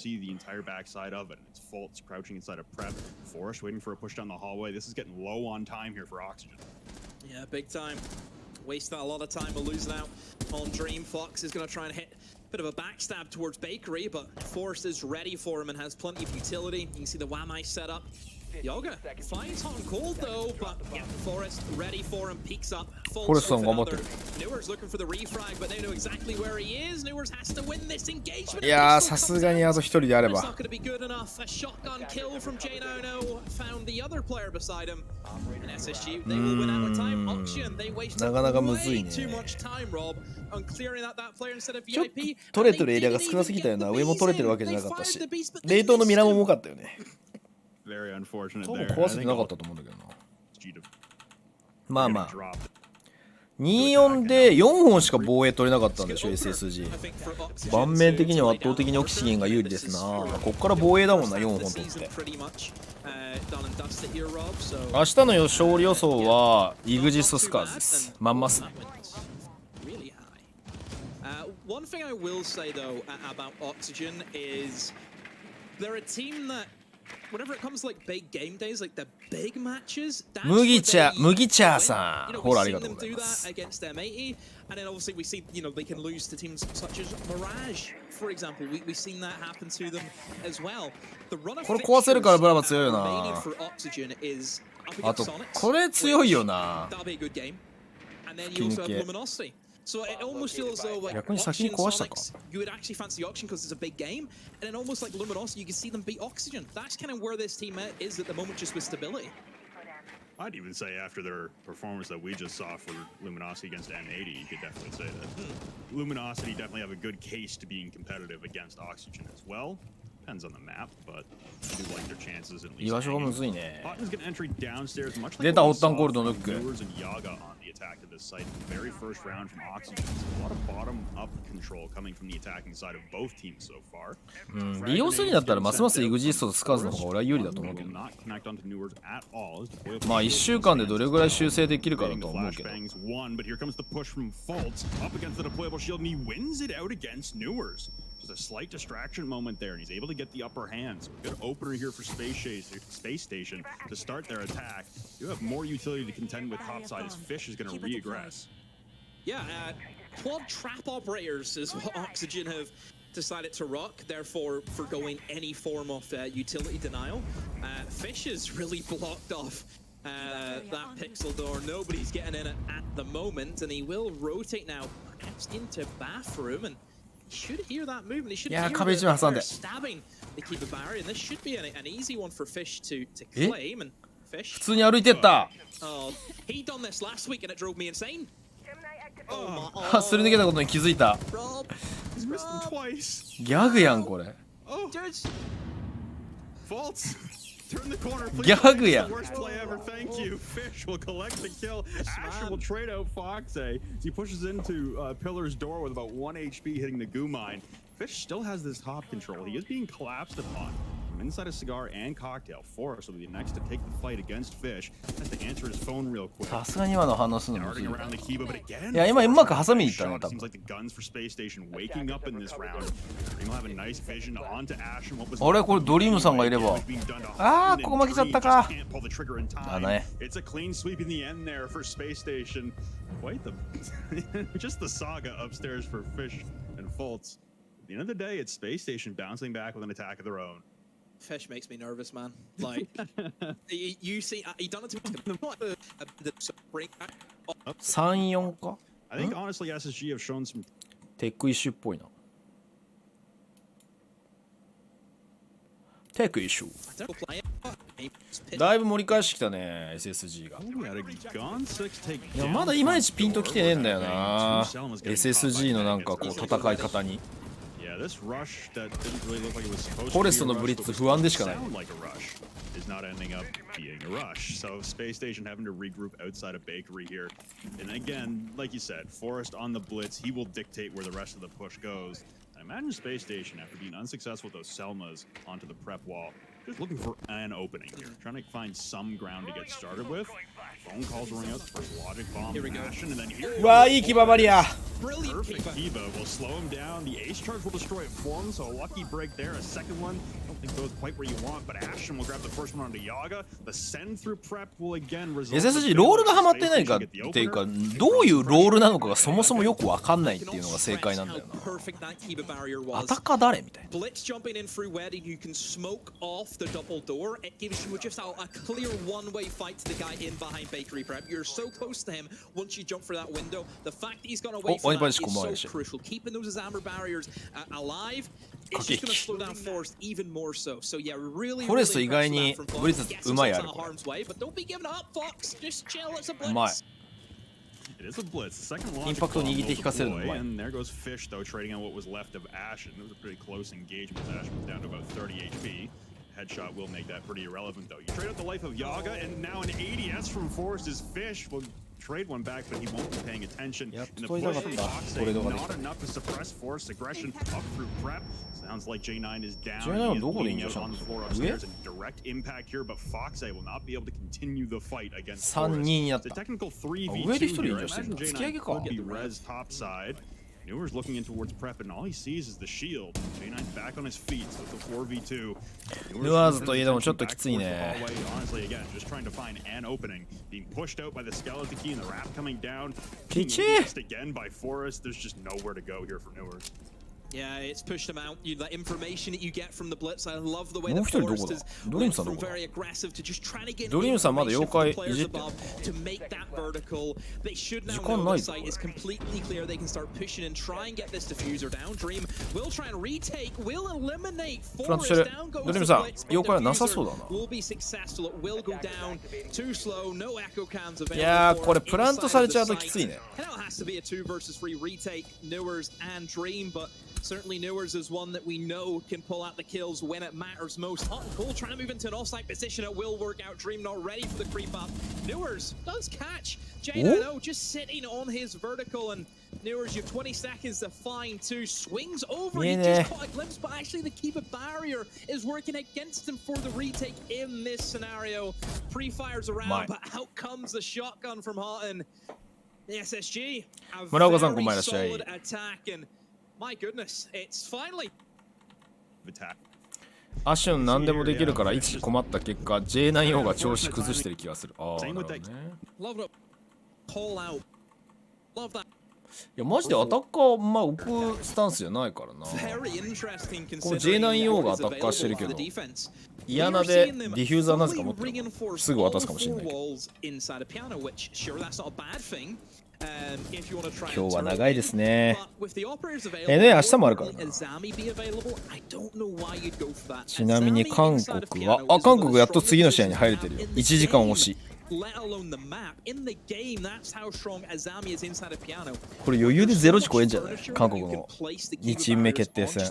今から1試合目が始まるから。So difficult for an attacking side, but they've forgone that. They've basically said, take piano, we don't need it. We do not need it whatsoever. They're going to try and hunker down, use the Kide Claws, Rob, to just remove access to those quad walls. ここではエースやってるもん。 However, SSG, they have a facture, so that should never. 韓国何かあったんですか？いや、今裏であれしてんの。日本と同じようにメジャー決定戦やってて、今日2チームが決まる。そこもフェーズ1かフェーズ2は分かんないんだけど、だから今みんな俺の見ながらツイッチつけといた方がいいよ。なぜかというと e スポーツパックもらえるから。3位決定戦先にやってたからさ、それがめちゃくちゃ2マップとも延長いってたんだよな。あれサードマップ行ってたら地獄だったぞ。いやメジャーに関係ないからさ、5位決定戦はマジで地獄だなと思って見てた。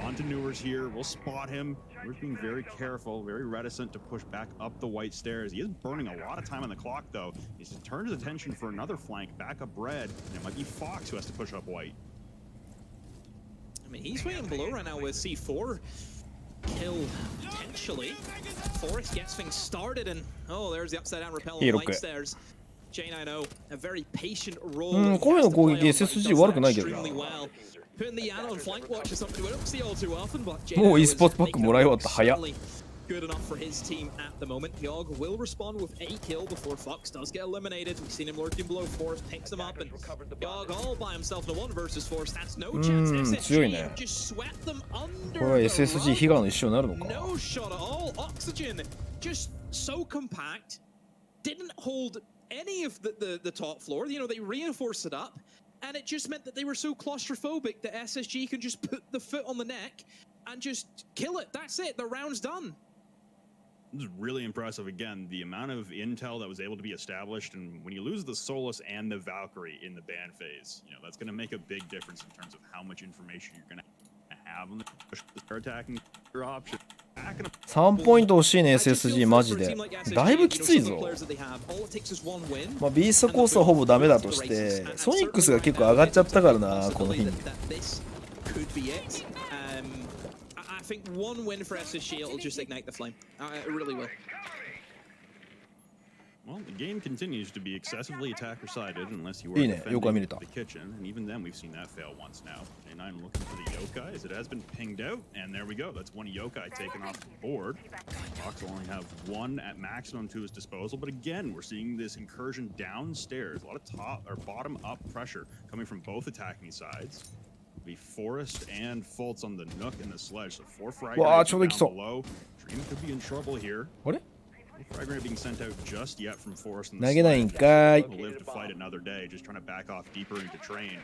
We've seen this bottom-up focus from a lot of the NA 配信流したまま寝てたらパックもらい終わっちゃった。早い。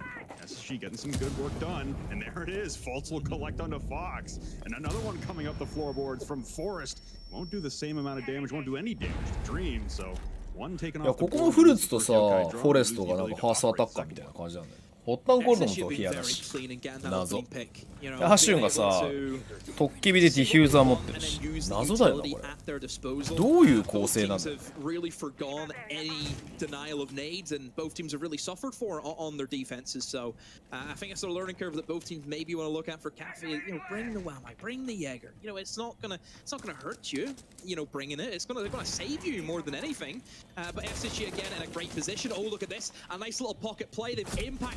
うわー潜んでたー。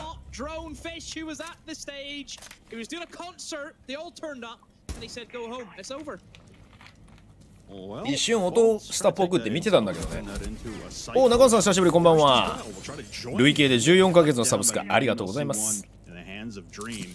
Both now languishing outside, as is J9 on opposite sides of the map as Space Station's attacking run seems to have come to an end here at the hands of one missed drone. Fish, like you said, having a concert by himself on the stage. The drop red. ちょっとここのピッシュにやられたのが痛いね。いやー、そこ一回報告入ってないんかーい。ちょっとミスだね今のは SSG。ミスと言わざるを得ん。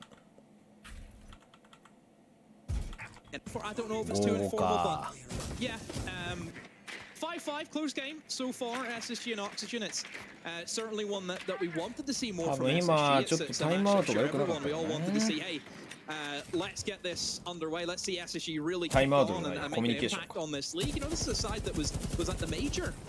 またフォレストのブリッツ来たな。不安しかない。今日2回目。And get them back up there because they're a good side, good siege, right up my alley the way they play it. So, gonna see if they can look in towards this bomb site, and we'll check. Rob, are you back? I'm back, buddy. Yeah, but he's back. It's fine. Demo show first episode went really well. Good ratings.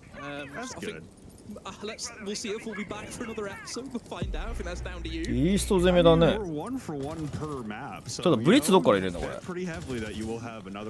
ブリブリブリッツ。俺入ってんの？あれれれれれあれれれれアッシュンさん？妖怪背中だね。フォックスもすごい弾力だな。今目の前に歩いてきたやつに対してソニックバースト当てて解くっていう。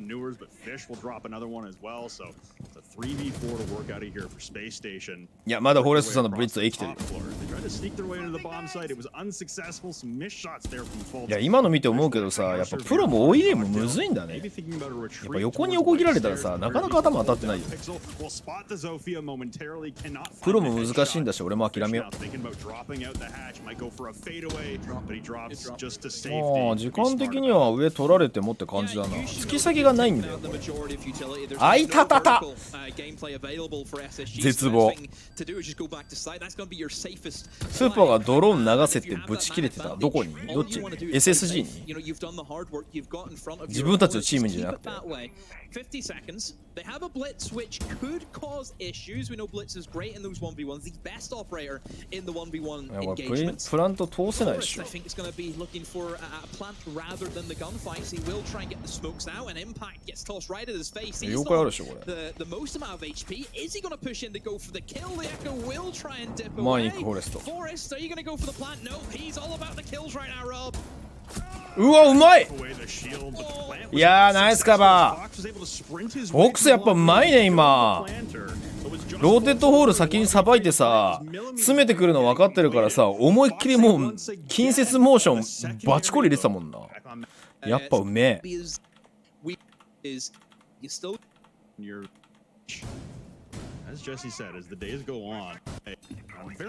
ーパーいろいろ切れてるな。まあでも大体俺らと思うやっぱ一緒なんじゃない？クリアリングしてなさすぎだろみたいなのはマジで先週のソニックスはひどかったから、ね、全然ドローン回さないからびっくりしちゃったもんな。SSG3 ポイントなくなりましたね。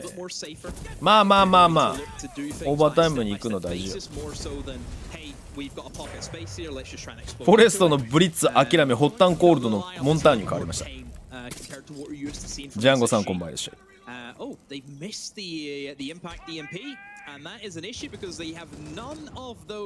1階は全然モンターありだからな。3階もありだけど3階の運用だいぶ難しくなった。やっぱフ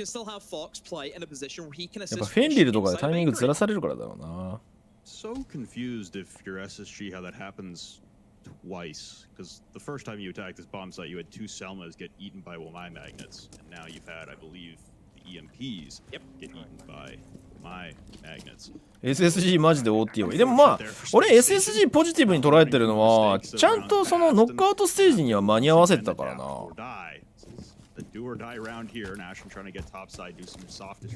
2位通過がなんかでシードで行ったんだけど M80 に負けたのかな。で3位決定戦でビーストコースを倒してってだったと思うからなんだかんだで間に合わせたからそこはさすがだなと思ったけど、その1マップ BO1 で決着つけるのはやっぱどうしても苦手なチームっていうか、苦手とは言わないな、どっちかっていうと BO3 の方が得意っていうチームが多いからどうしてもね、まあしょうがない部分はあるよね。フォックスってもともとコーチでしたっけ？いや、コーチやってないと思うよ。ずっと現役だと思うよ、レシピロから。一回もコーチに行ってないと思うけど。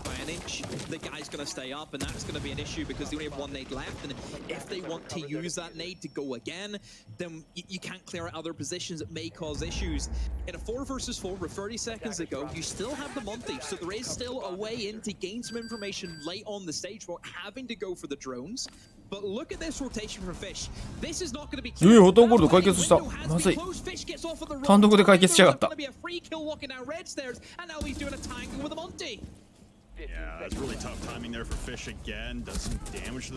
挟まれた。いやこれヨガはノーチャンスやな。う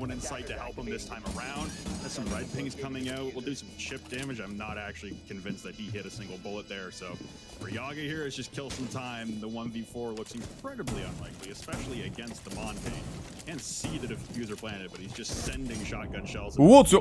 A nice reactionary shot onto Forest, to be said. About 10 HP left, and he does have the hat. モンタだ。絶望。Immediately, dance his way around the deployed shield of hot and cold. But there it is. Ashen will wrap it up. オーバータイムか。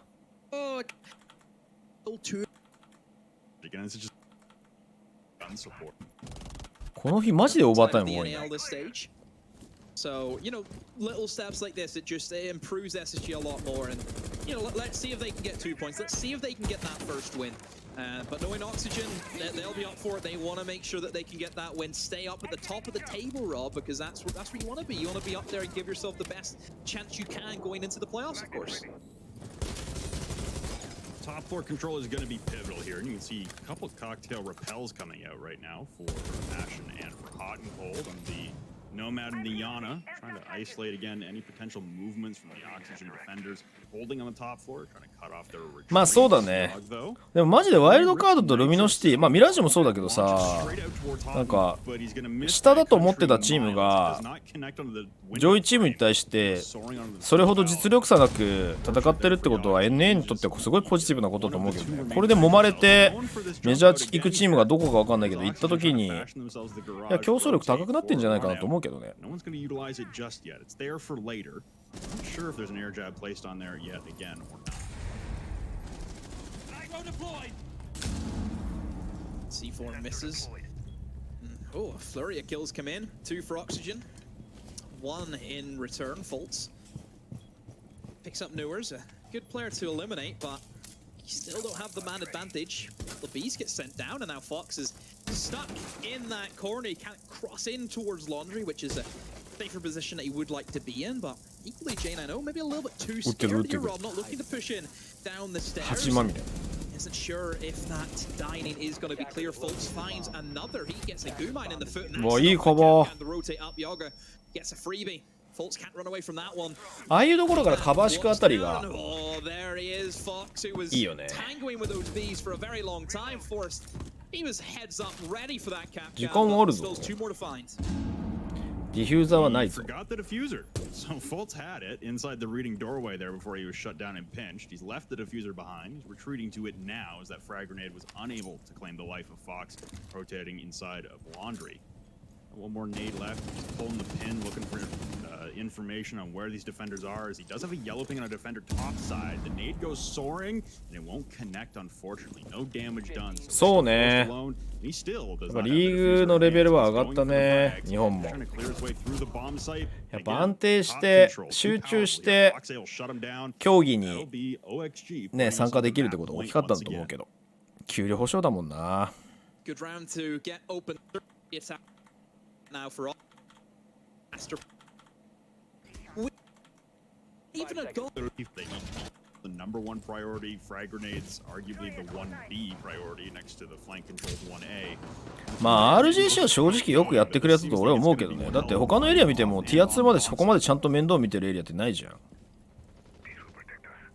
mean, this is the same entry point that SSG used. そこはなんかもっとコミュニティが努力しないといけない部分なのかなとは思うけどね。もちろん入れ替え戦とかはちゃんとあってしかるべきだと思うけど、もうちょっと今後どうなるのか各エリアわかんないし、日本もわかんないけどさ。Something like that is going to be part of it. Looks as if they're just making sure that downstairs is clear before they start moving up towards that next floor. RGL のオープン出場チームでチーム数思ったより多いと思った。まあそうじゃない。なんか知らないチームは結構ちゃんとあると思うけどね。有名どころが解散しちゃったってだけだと思うよ。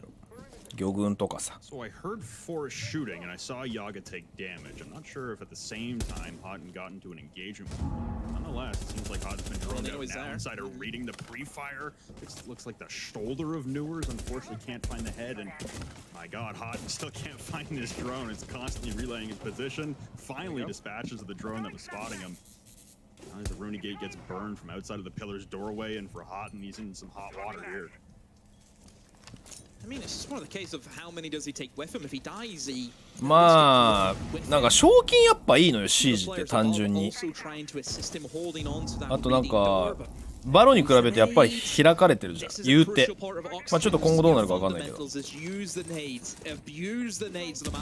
別にバロのシステムも悪いとは思わないけど。なんかコミュニティとのその距離感すげえなと思うトップリーグ。But you haven't even made an attempt of anything else. You've got this behemoth of a maze to go through. This is the real issue. Is how do you get through this? いやワンチャンさオープンから上がってくれねえかな世界大会。3チーム目。そしたら夢があることだ。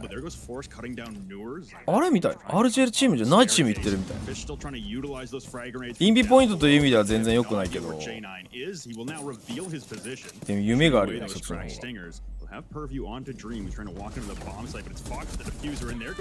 れチッセそういや出るんだっけ。なんかメンバー変わったんだよね。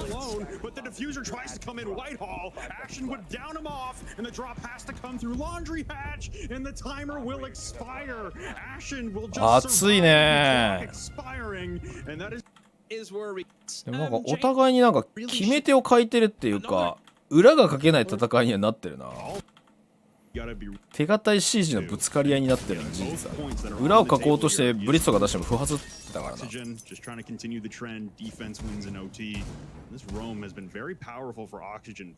まあでもノーセプションはちょっと特別なチームだからな。あんな桁外れな強さを誇ってるのはちょっとなかなか現れないけどね。ティア2確かにどっかのエリアから出るだけでもいいよな。夢があるじゃんやっぱり。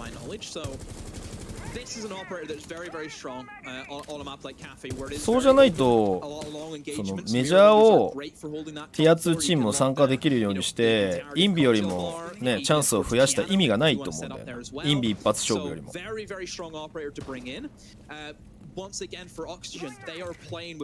SSG 取りたいね。ちなみに延長に入ったところは俺今日朝立ち上げるときに一瞬見ちゃったね。こ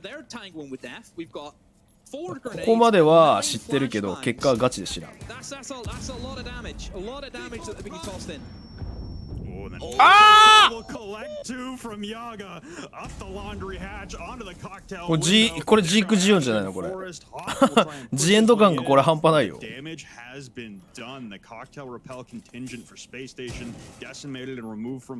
まあね、それだけプロは違うっていうのは分かるは分かるんだけど、いつぞやのメーカーズみたいにさ、番狂わせがあってもいいよね。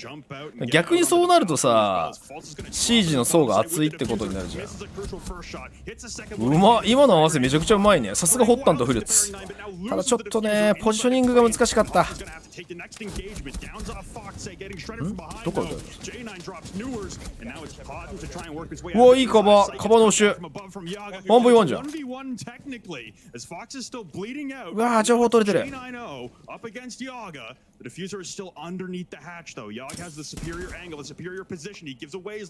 ああ、位置変えたいね。そうだね。その車線に絶対入りたくない。うわー、ディフューザー見られてるのかー。いやでもスター3つ残ってる。全然あると J9 を。取りに行くんだそれ。スターも投げずに取った。いやエアジャブの位置が甘い。今もっと丁寧にエアジャブに打つべきだった。天井に貼り付けるとか。いやエアジャブの位置が甘いよ。今もったいね。スターも残ってたし J9 を珍しくテンパったな。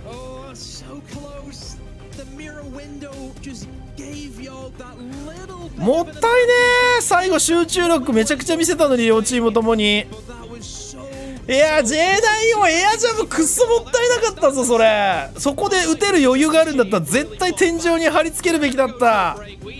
そしたら8ダイブが 100% 消えるからプラントに行ける可能性がいやおうなく高まって、あの位置だったら外に出れる可能性もあったから、うわーもったいねー。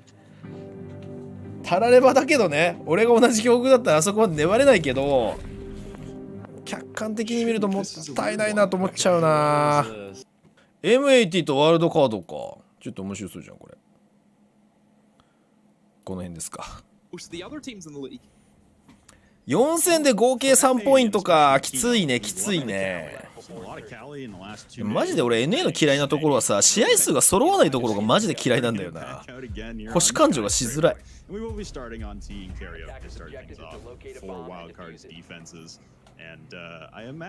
試合一応おもろいんだ。へえ、楽しみ。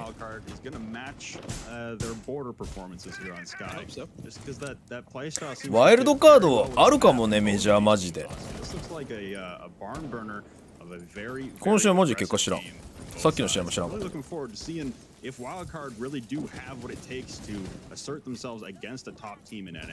またキーノ使ってんな。カリさっきやな。見た。カリは多分さ BF でスナイパー使ってる派だよ。俺みたいに走り回るプレーが好き派じゃない。で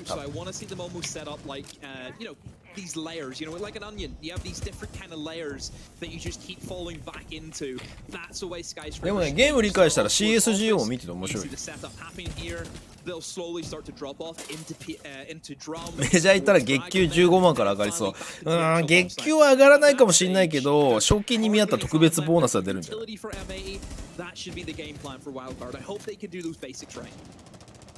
いやアイコニックマジで変えてほしいよな。スーパーアイコニックダサくない？あえて言っていこう。トモゾダサくないって言われたら胸を張っていいよ。ダセーと。でも一周してかっこいいと思ったから。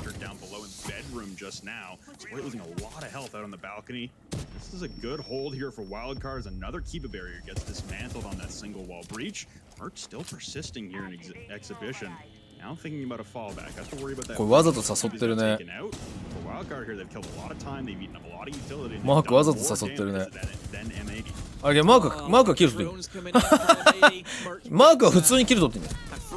今多分ね、電話の音の位置もうちょっと奥だと思ったんだろうな。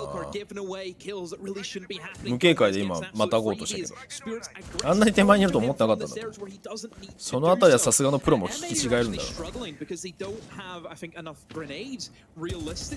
マーク強いね。なんか TSM の時よりも生き生きしてる気がする。おっと、さすがにち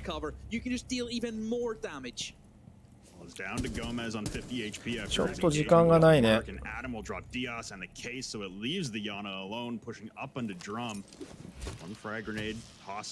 吸われていく。うわー、すごいいいオフアングル気味にいるね。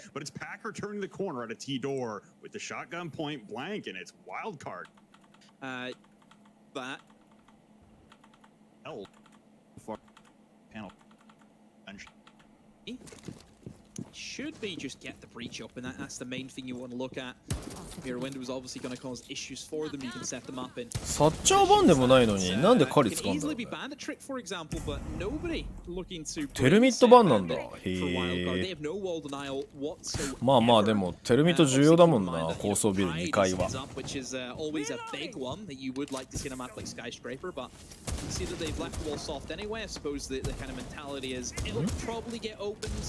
今セルマどこに投げたの？あ、こっち側か。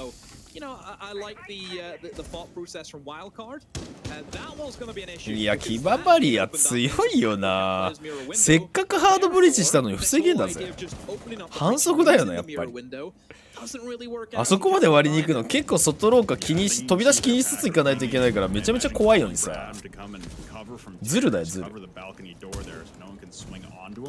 If that Kiva barrier that is now patchworked over the breach hole.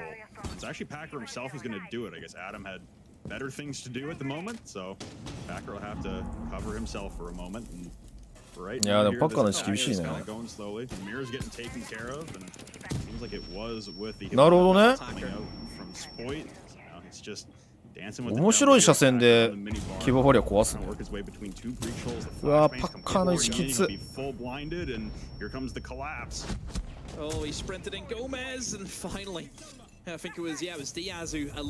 やでも狩り刺さってんな。あれ？つぶつ。He has found iconic lacking a 1 versus 2. Such low HP and WildCard have cleaned up. Blink. The right play. WildCard office trying to go. 当たりに行ったところでしっかり耐えられたね。この力強さがワイルドカードあるよな。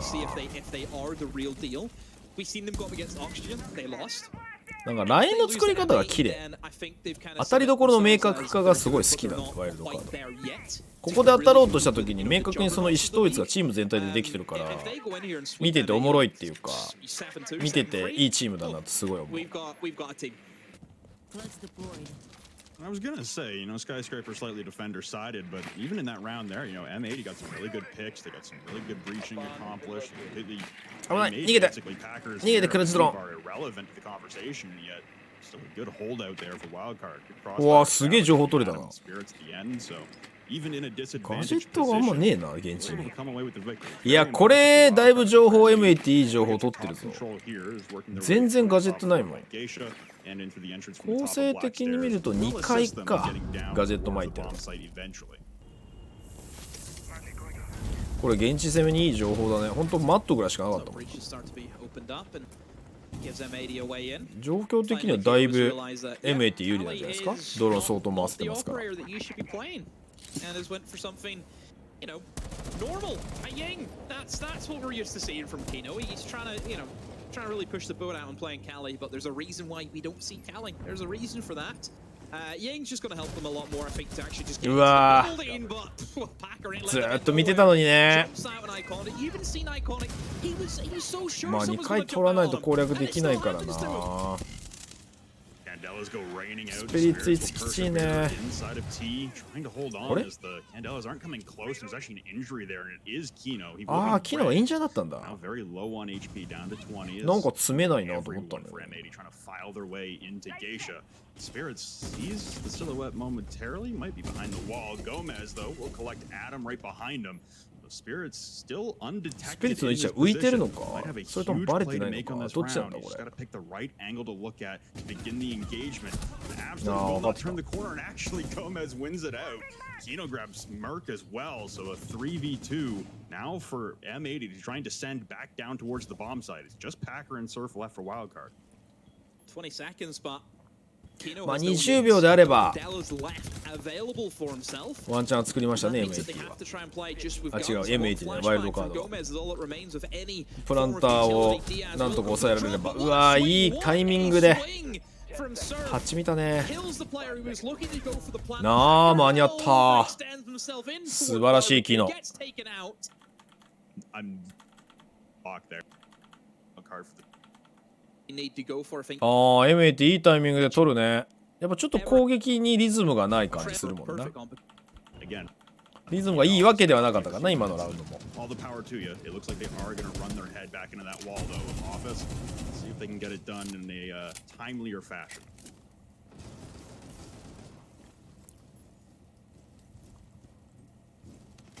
Again, extension. To make sure that they can delay the time of M80 as best as クロー they ンマークほ can. どサーフ The だ issue that M80 is going to struggle with is the TCSG electrification 最 of the 近ちょっといいなと俺も wall 思 now. って As ん we だ see よ the kite claws come into play. な案外やっぱ使いや Single す wall い towards house stairs is going to be electrified off. They can't get in there. And then also the main office breach is also going to be electrified. So they don't have a lot of options, M80, to really get in towards that top floor. With no EMP grenades, didn't go for the Thatcher, not even an EMP grenade on the Dokkaebi, for example. So it is a little bit of a worry, as we said, for M80. I wonder if maybe they're going to try and just forget about that side and go just more direct, go in for Geisha, perhaps.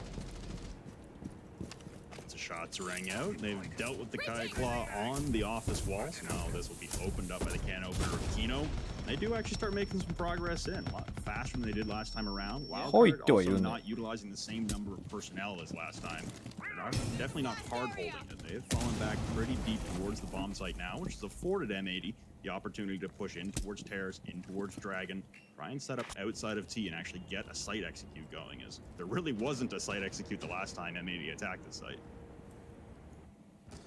Yeah, M80, I think, hopefully have learned from their mistakes during the last time they attacked this. It looks や as っ if ぱり they're カン set デラ up だ better な now 高層ビル to は try and gain some control. Again, the Yanks 時 gonna 間 do 省 more 略やっぱこういうところ justice できるもん than, な what the Cali was last time, and now they are inside だいぶ the 前線 drama. 下げられたねワイルドカード No kills on the board, which is probably the worrying thing for M80. I think you need to get some kills to at least open up the bomb site a little bit and maybe have an option of going for a plant if you can, but Wildcard have played it very safe, very slow, and they still got plenty of utility. 2 C4s and 2 impacts they can utilize to deny that plant.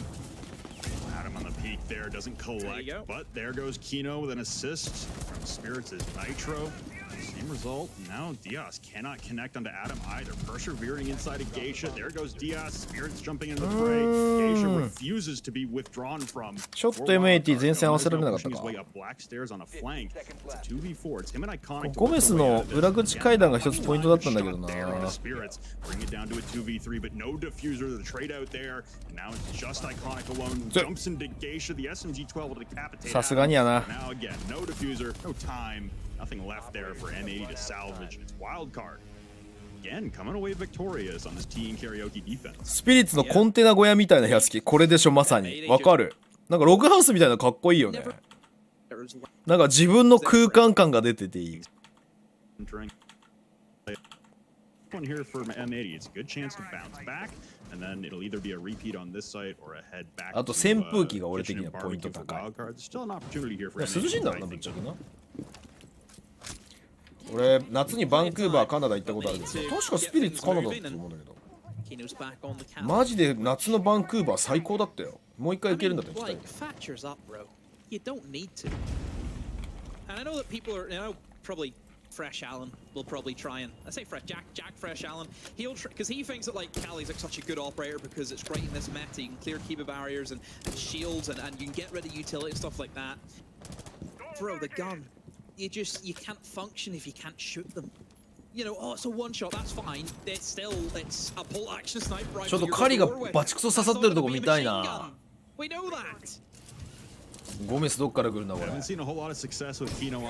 ちゃんどっから来るんだ。俺の予想下のハッチから来る。あのショットガンじゃないの。ほらゴメちゃん絶対下から来るんだ。めちゃくちゃ下ドローン回してる。おお刺さったカリ。なんで今勝負に行ったんだパパ。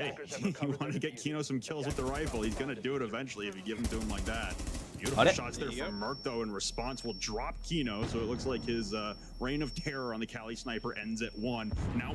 ックしてる。いやーまあそのトレードは MAT としては上等だろう。いた。いつの間にかゴメス。ああ！ドーン。家政婦は見た状態になってたな今。スピリッツが犯行現場をちゃんと目撃してた。家政婦は見た入りましたよ。Really, that's safe now. You know, behind the bar, which is ideally where you wanted to go, it's going to be opened up. You can still have spirits below. いや、でもこれさ、あ、下にいることもバレてるから。そんなバナナ。Yellow pings come in from, I assume, the Valkyrie cameras. Yes, it is going to be the case. The Valkyrie cameras, it looks as if they've been destroyed though, Rob, because nobody's on them. 嘘でしょ？嘘でしょ？うわ！嘘でしょ？むしろ上からカバーできる。あ、さすがに取るか。い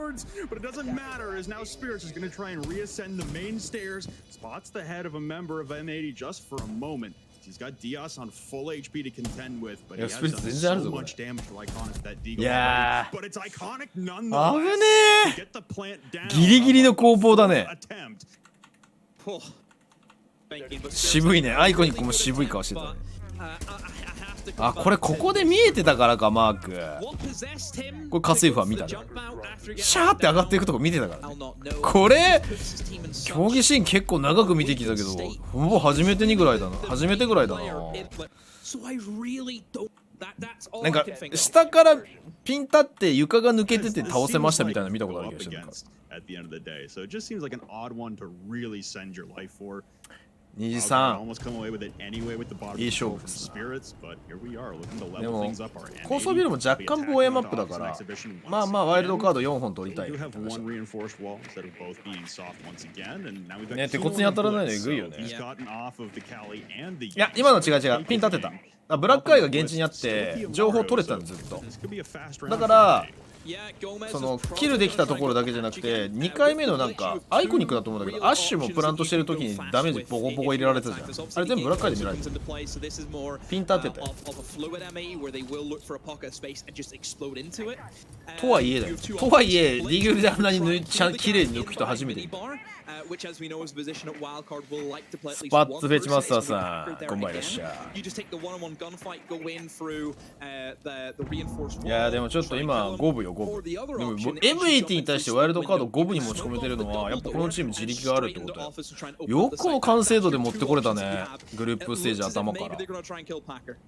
ちょっと希望あるねっつってグループステージ敗退して LCQ にね間に合わせるような組閣に見えたんだけどさ、新加入チームだし。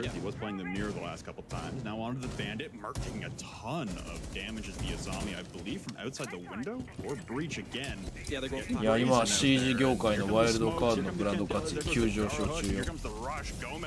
NA 来てよかったよね。やりきれねえ昨日って言われてる。いやでも今ではしょうがない。だって腰打ち解けねえよ。サーフ今誰打ったの？アイコニック。サーフの一番悪くなかったね。ディ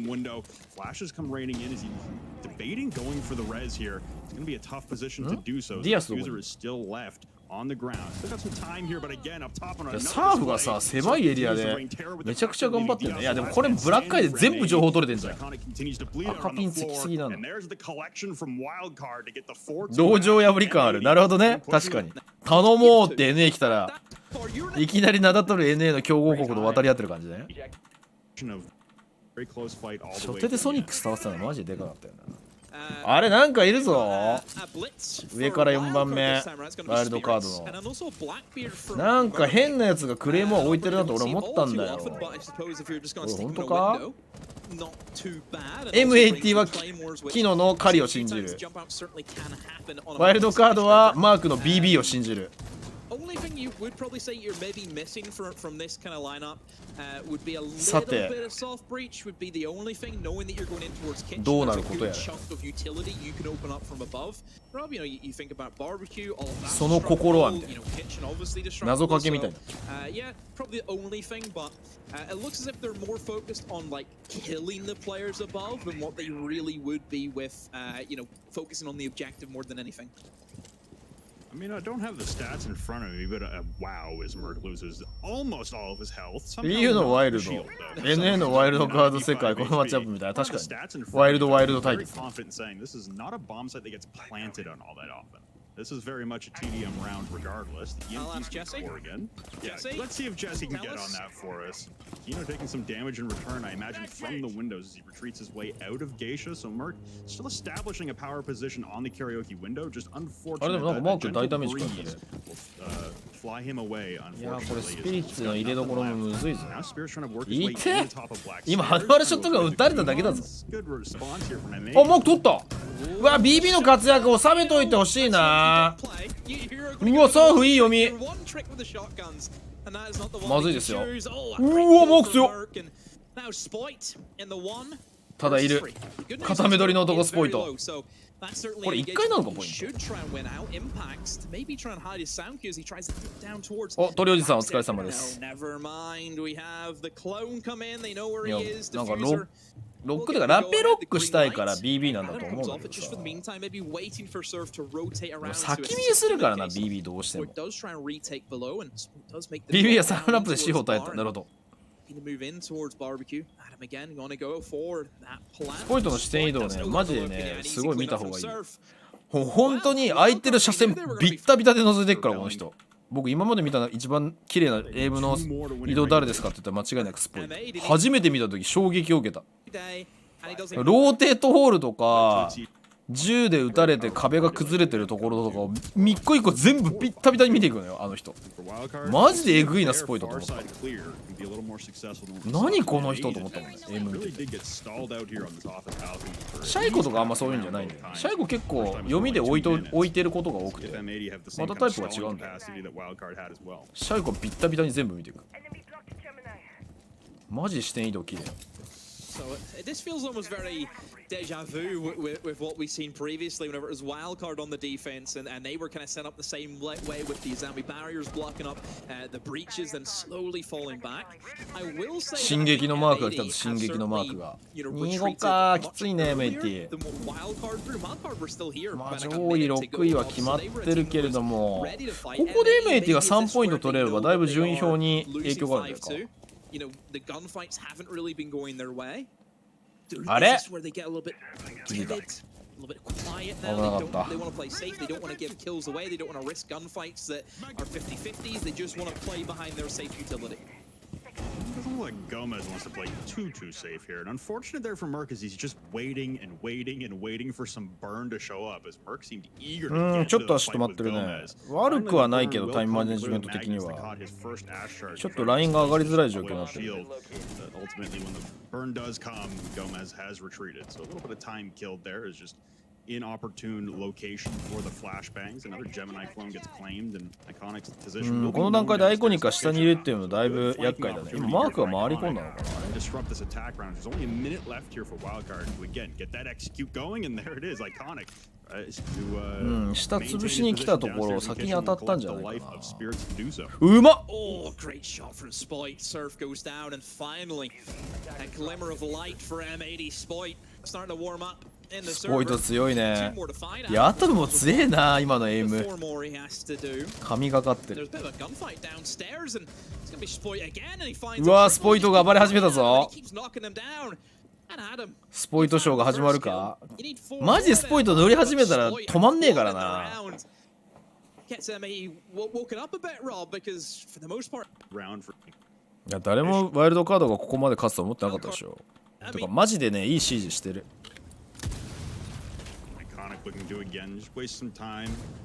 お、出た、アイコニッククラッシュ。相手の嫌がらせることをするとナンバーワンの男、アイコニック。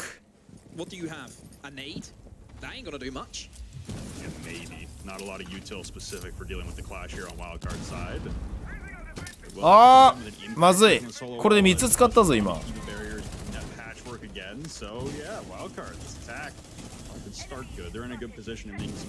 まあ致命的ではないんだけど、セルマオフィスの補強壁側で使えないから、例えばここの騎馬バリア壊すのにセルマ投げたりができないから、ちょっとどう出るかだね。メジャーでマークの歯茎また見たい。なんか前のめりにすげえ勝負すんなっていうのはあるけど、歯茎は今シーズン見てないね。すげえ相変わらず前のめりに行くなこのプレイヤーっていうのを感じるけど。おい、いった。うわ、思い切ったねそれ。竜にいるぞ。え、パッカーさん2人持ってった。わあ、ディフューザー落ちた。これで話が変わる。ただマークはちゃんとこの間に1キル取ってんだよな。まずいですよ。うわ、Still trying to persevere behind the dragon statue. Eyes on the diffuser. Trying to guard this with his life in the 1v3. むしろ前に出る。マークさん？あ、ディアスさん？マークじゃなかった。ごめん、マークやられた。あ、マークやられてなかった。マッチポイント？早っ。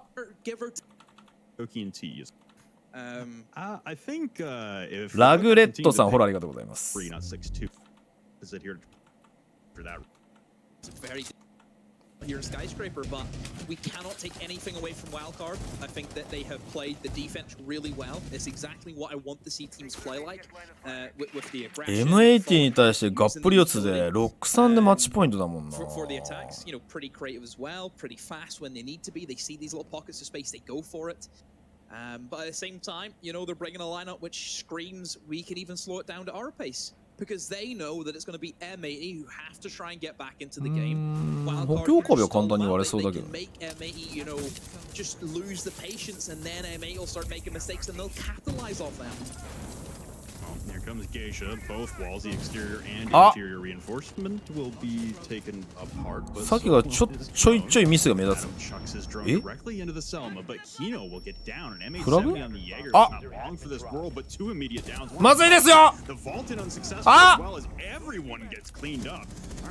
アイコニック誰と誰を抜いたの今。2キルじゃなくて3キルアイコニックついてたんだけど、どこ抜いたのもう1キル。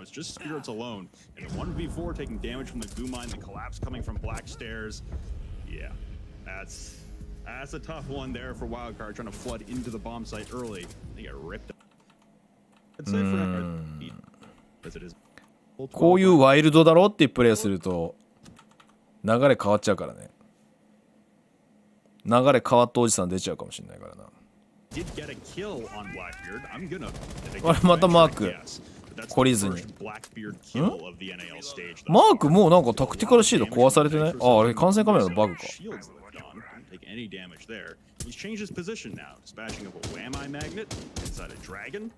This far side across here seems to be supported by Merc, holding at the top of black stairs, trying to cut off rotations with the face shield, covering him nicely, trying to apply some pressure here to any rotations in the black stairs by M80. And an upside down rappel coming out from the karaoke window as well from Spirits. Again, this might be a direct-to-site take for WildCard. Yeah, it feels like just the build-up for the big plunge that comes in, where WildCard will just flood through the site and sweep everything away. They need to make sure that they're all in synergy for that. If one player falls behind on a full 5v5 execute, the defenders will be on top. So they really need to make sure that the team chemistry, the comms, everything is on point. they still have a lot of time to get things ready. ちょっとマジで BB 移してほしい。 Someone who we know could be a little bit aggressive and sometimes we're あ、割れたら白くなるのか。俺もともと白くて割れたら割れるモーションが入ってると思ってた。モーションというかアイコンになってると思ってた。いいよカメラさんいいよ。いやこの騎馬バリア強いね。Diaz eliminates Packer. He goes down. Packer has had the greatest of games at the moment here, Rob. He's 4-10. Yeah, looks like he and Adam were trying to 大丈夫スピリッツそこにマットない。 lone tandem while Spirits is on the 大丈夫マット注意よ。 Merc at the top of Black Stairs. So ワイルドカードマット注意。 both of his shields. Boyd taking some damage inside of Geisha as well through the breach. Surf down below, trying to do some damage as well. Merc is going back and forth, but nobody's able to clean the kill. The nade will miss. And now Adam's gonna have to vault into Geisha with the diffuser. Attempted repel in there from Spirits doesn't go well. Surfle grabs サーフどこで切って取ったのそれ。 Adam now inside of Geisha, evading an impact. Diffuser now ずっとスーパーショーティーで立ち回ってんだけどアイコニック。スーパーショーティー強すぎだろ。おショットガン強すぎだろ。 immediately to the M590. And now it's just 結局 BB は良いところで1ミリも見えんかった。 down and finish off. Diaz taking a lot of damage from behind. Yeah, there's more impacts come flying in at him. He's looking skyward, but Gomez has dropped.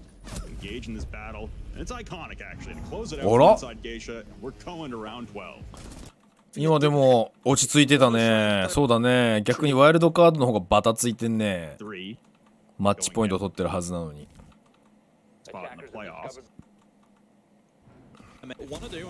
いやこれオーバータイムの匂いがプンプンしますねこれは。どんだけオーバータイムあったんだよ今日って話になってくるこれ。展開的にまさにそんな感じよ。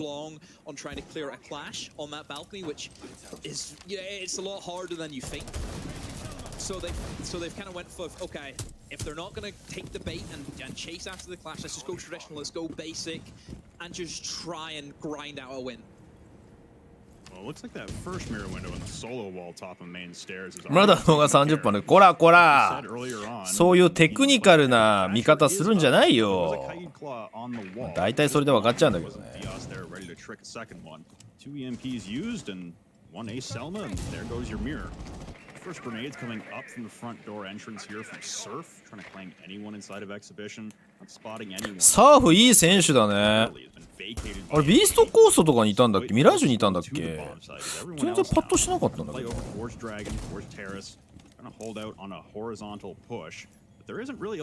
でもあれなんじゃない？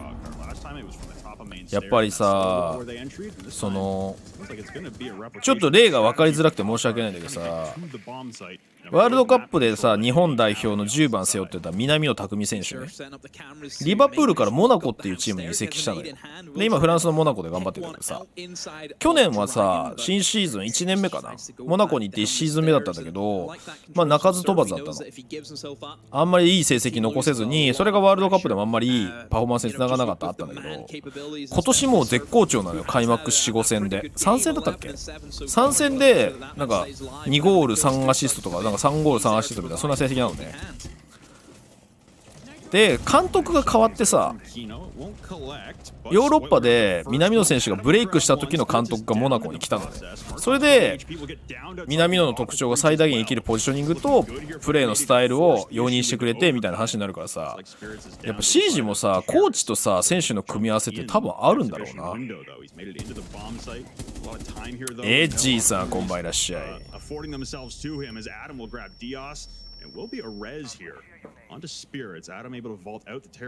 ークも生き生きしてるしさ、サーフもここまでの選手じゃなかったと思うんだけどね。パッカー、まあ、パッカーもいいし、パッカーでもどこでもいけた気がする。あとアトムがいいマジで。まあでもそれを一番さうまくコントロールしてるスピリッツも IGL として優秀なんだなって改めて思うし、うわアイコニック貫いた。オーバータイム。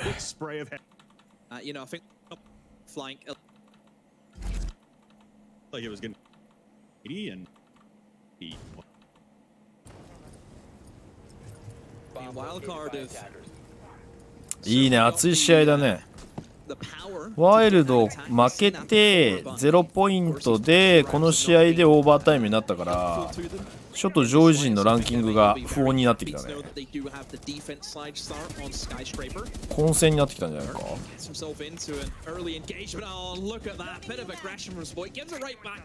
いやー、今のはスポイトらしいアグレッシブなプレーだね。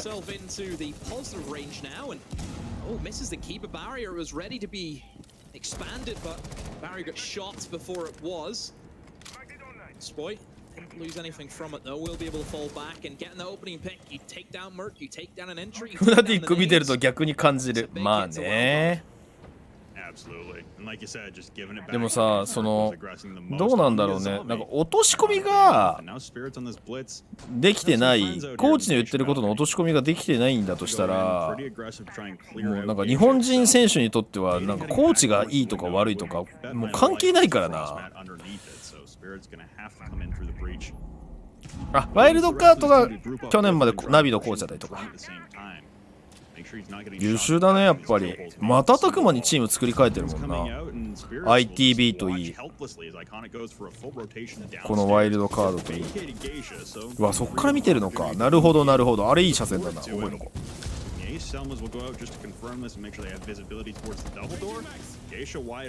今のセルも多分味方に当たって手前に落ちたんじゃないか。ちょっと確認しきれんかったけど。クリアリングはできてんだけどね。こっからどういくか。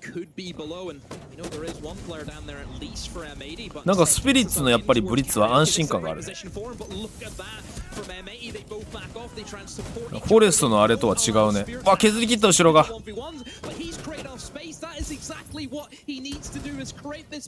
いやー、やられないの大事。いやでもこれでプレアントは完遂する。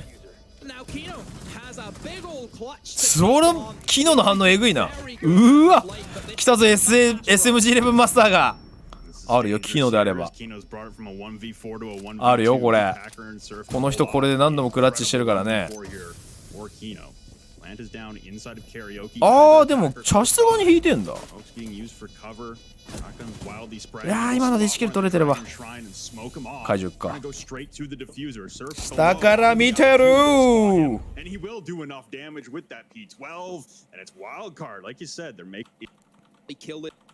さすがに下から見たらなかったな。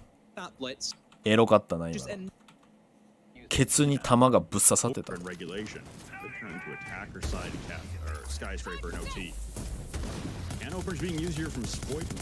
いや、ワイルドカードこれで決めきりたいよね。Still trying to go for these far side clears, and you've seen this has been one big distinction between the two attacking methodologies. Is WildCard is very direct to sight. They don't want as much map control. ワイルドカードこんだけマッチポイント先に取ってれば決めきりたいだろうね。スピリッツが有能だと思う。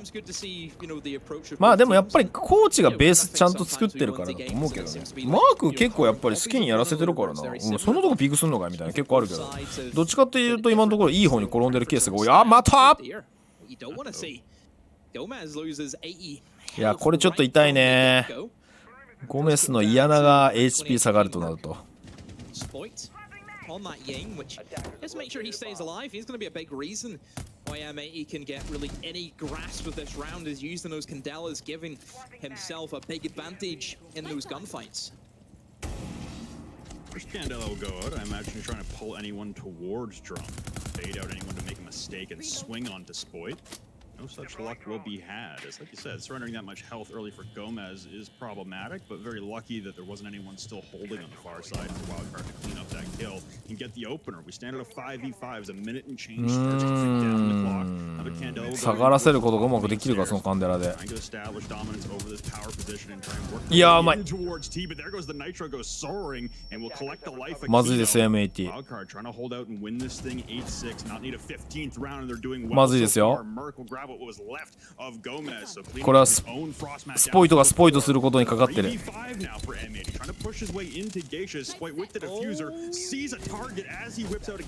やー、車線入っちゃった。